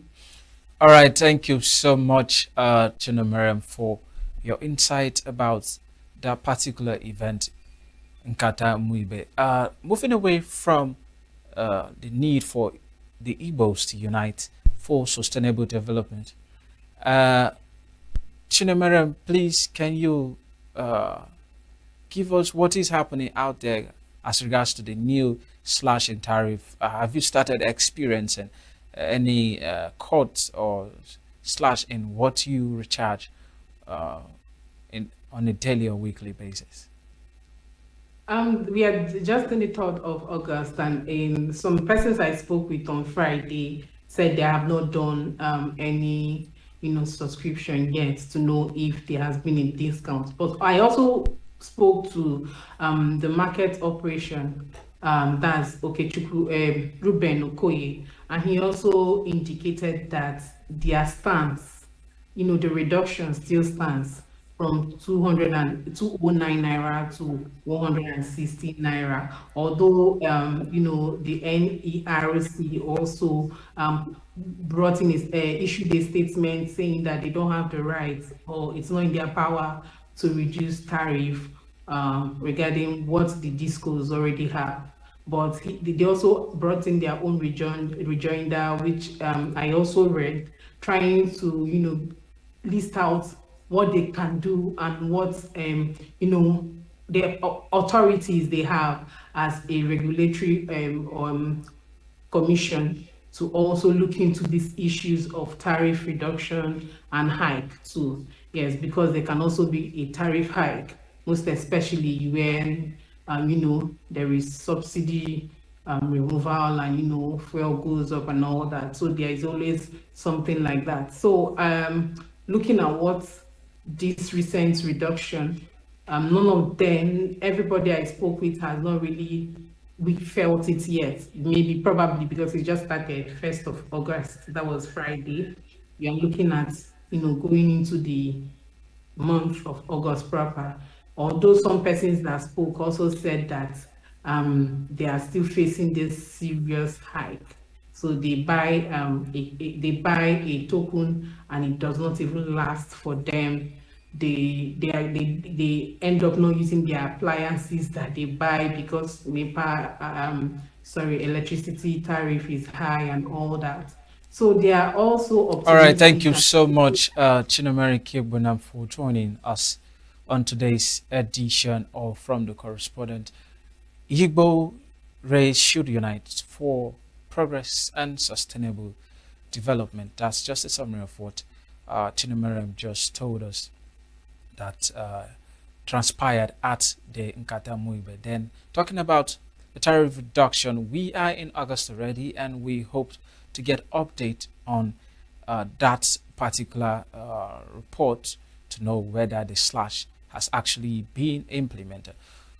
Moving over to the next story, the Speaker of the House of Representatives, Tajuddin Abbas, wants Nigerian youths to take the center stage in politics and governance in the country instead of protesting from the sideline. Abbas made the call during a campaign led by the Youth in Parliament Forum aimed at mobilizing young Nigerians to run for office ahead of the 2027 general elections. In an era of growing political awareness, there are renewed calls for greater inclusiveness in politics and governance. One group which feels alienated over the years is the youth population who have remained on the sideline in decision-making platforms. At the launch of the Take Action campaign in Abuja, the Speaker of the House of Representatives, Tajuddin Abbas, reminded the youth that time has come for them to participate rather than agitate. He threw his weight behind the Not Too Young to Run initiative and a bill proposing reserved legislative seats for women. And talking about inclusive governance, Nigerian lawmakers are advocating a bill to increase female representation in politics through reserved seats. Chairman House Committee on Reserved Seat for Women, Honorable Kafilat Obara, and Chairman Senate Committee on Women, Senator Ireti Kingibe, argued that more women in politics will help fight poverty and promote development. The importance of the bill. The reserved seat bill for women is not just about numbers. It is about giving women a voice in decision-making processes that affect their lives and communities. By increasing women's representation, we can ensure that their perspectives, their views, needs, rights are adequately addressed in policy formulation and implementation. This bill aligns with international commitments to gender equality, including the Sustainable Development Goals, particularly Goal 5, which calls for achieving gender equality and empowering all women and girls.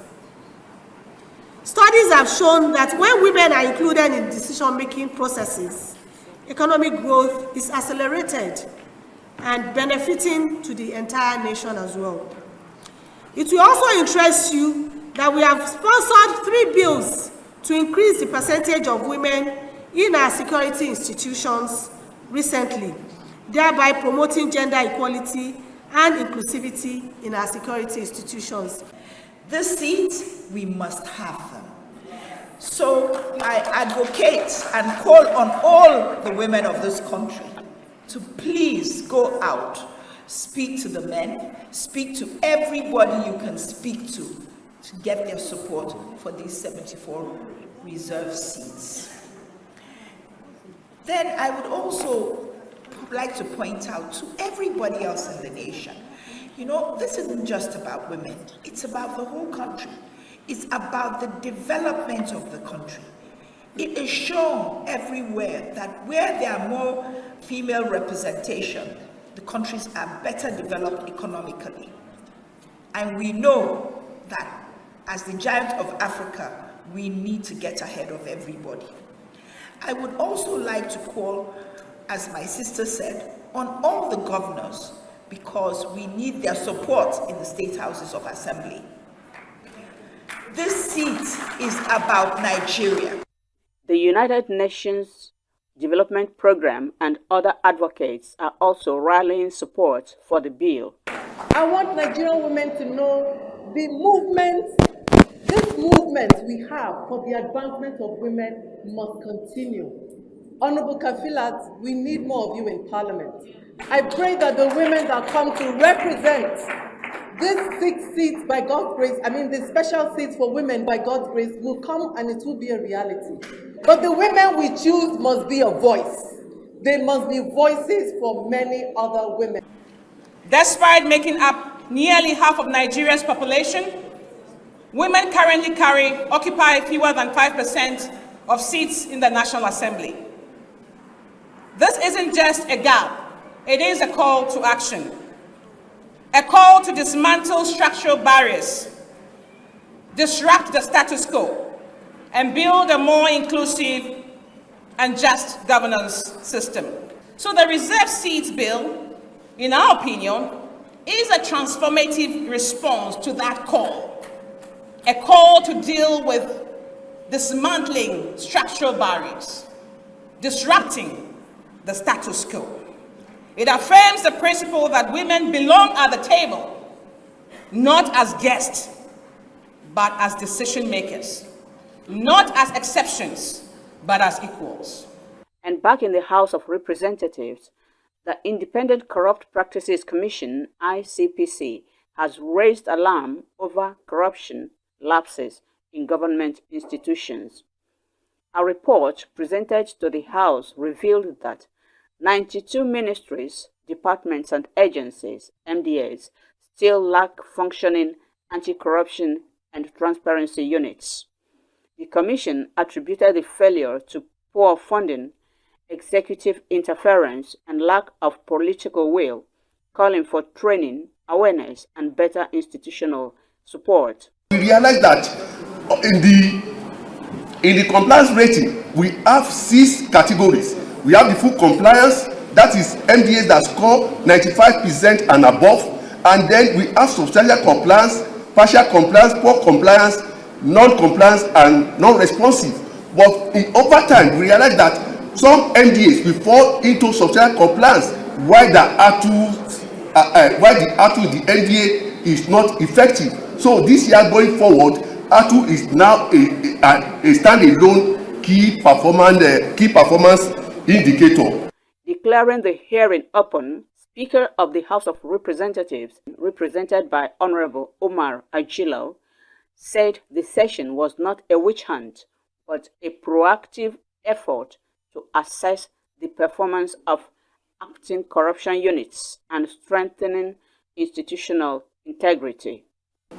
This public hearing aims to assess the functionalities and effectiveness of the anti-corruption and transparency unit across all MDAs to identify their challenges and explore viable strategies for addressing the challenge. The public hearing is also intended to discuss potential legislative and policy measures that can strengthen this unit and promote transparency, accountability in government operations. Chairman of House Committee on Anti-Corruption, Honorable Kayode Akiolu, stressed that the hearing addressed a critical issue central to Nigeria's democratic development. Stakeholders recommended that anti-corruption units should be institutionalized into the MDAs and made to report directly to permanent secretaries. Welcome back. You're still watching From the Correspondent on Signature TV. If you're just joining us, we brought you a call to ensure mental health in the work environment by the Coley Foundation. Then we also looked at a awakening call by the CEO and President of Signature TV to Ndigbo to first of all address self-sabotage and unite in order to progress as a nation. Then we also brought you the slash in electricity tariff in ENUGU, which took effect August 1st.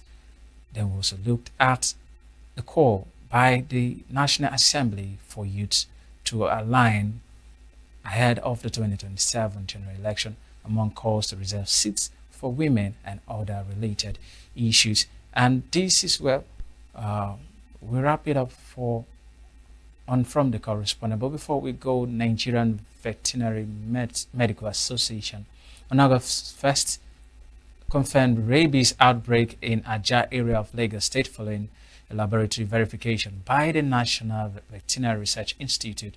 The outbreak is linked to unqualified individuals mishandling rabies vaccines. Please be careful out there, and for those of you who keep pets or rare animals, please, it is important that you inject or vaccinate them. Also, seek immediate medical attention if you get bitten by any animal. And this is all for today on From the Correspondent. I am Emmanuel Tewasi. I look forward to seeing you next week, next time, same station. Bye for now.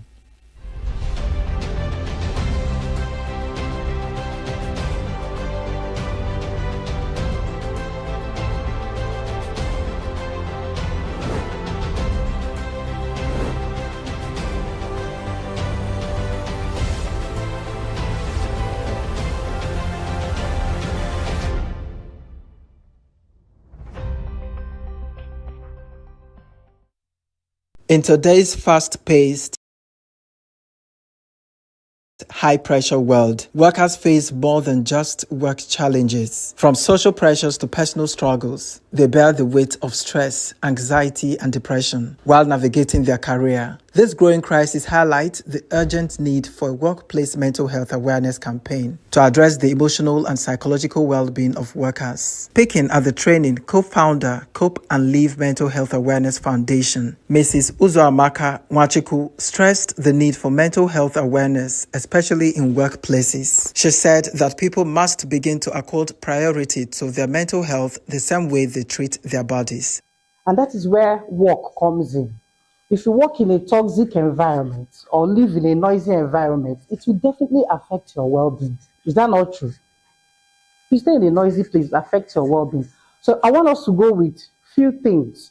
Concept of mental health, what mental health is and what mental health is not. Because when we come to the workplace, we come with many baggages, coming from the family, coming from our relationships, coming from our children, coming from our spouses. And you now come to your workplace and our guy in charge will expect us to do magic. Of course, you have to be productive. No be so. They pay you now, you have to be productive. So mental health awareness has been linked to enhanced productivity. Like every other training, there was a practical session where the staffers were engaged in some tasks. Okay, please, 5 in one group. Then choose a leader and group name. Leader and group name, please. She has now. If I'm not operating as a team, give her. So I don't know your group. Somebody has been here. You have been here now. Come out. Anywhere.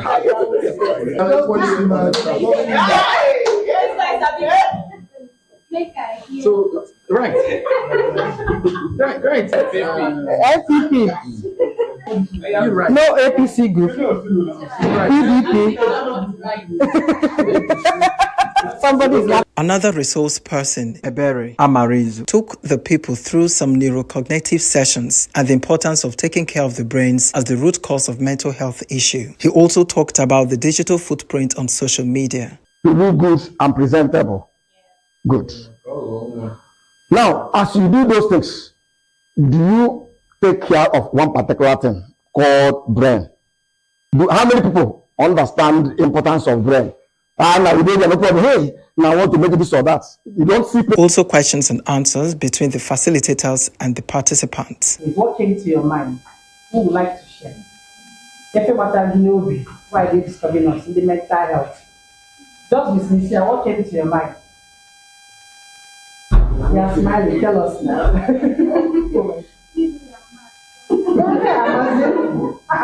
So no guy have noticed that these things they enter our brain somehow. We don't normally get. Yeah? Okay, so you want to say something? About sensitization of Okay, thank you. I like what he said. And that is another place we are getting it wrong. People focus more on the body, physical fitness. They tell you to exercise, right? They tell you to sleep. Meanwhile, man is what?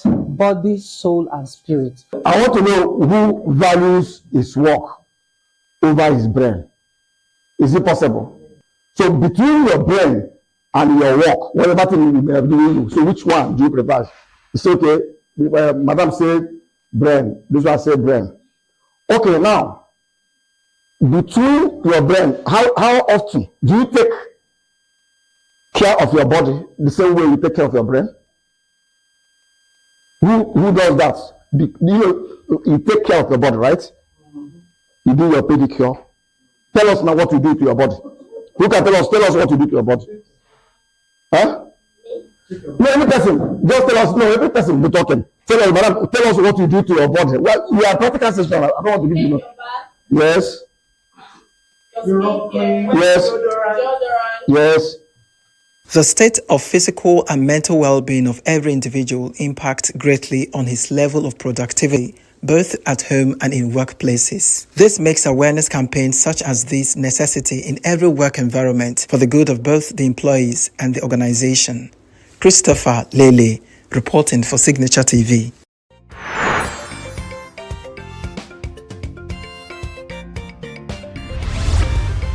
Signature TV. News in your pocket. The way we see the world shapes the way we change it. Gender isn't just a checkbox, it's a lens, one that helps us understand the world more deeply and act more fairly. Gender Perspectives, a program for those ready to see more, do more, and be more. Designed to challenge assumptions, ignite conversations, and build inclusive solutions across every sector of society. We are not, fighting the men. We are not saying we are equal in terms of rights. We're only asking they should recognize our existence. Join us on Gender Perspectives, showing every Saturday by 4 p.m. Repeat every Wednesdays by 5 p.m. and Thursdays by 3 p.m. Change begins with perspective. Let's widen yours.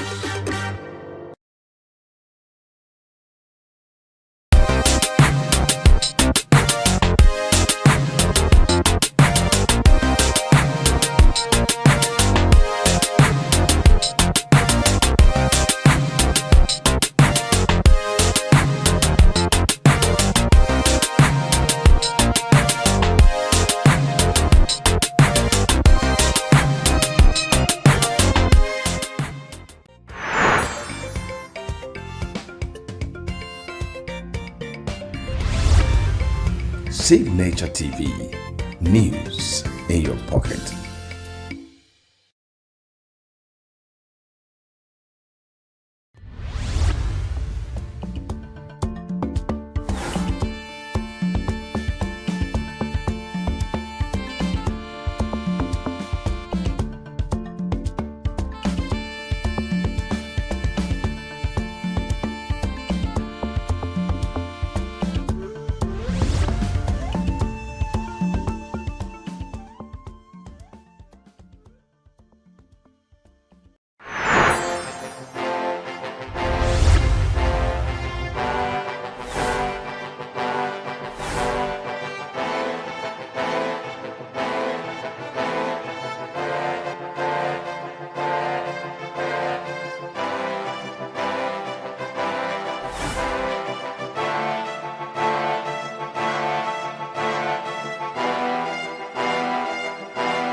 just finished taking it. Where the main market is in chaos. People are... We are national.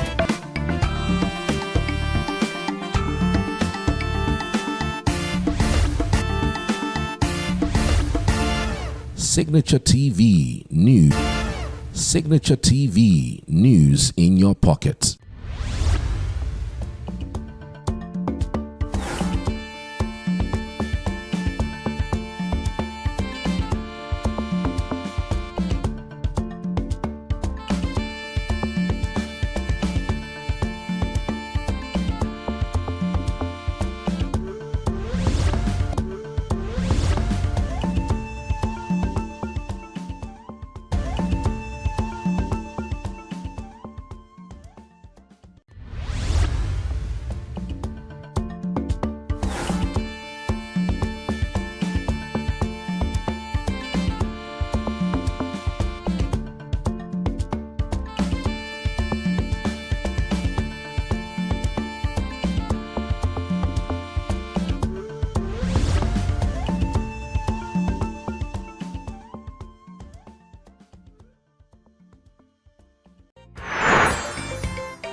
Signature TV News in your pocket.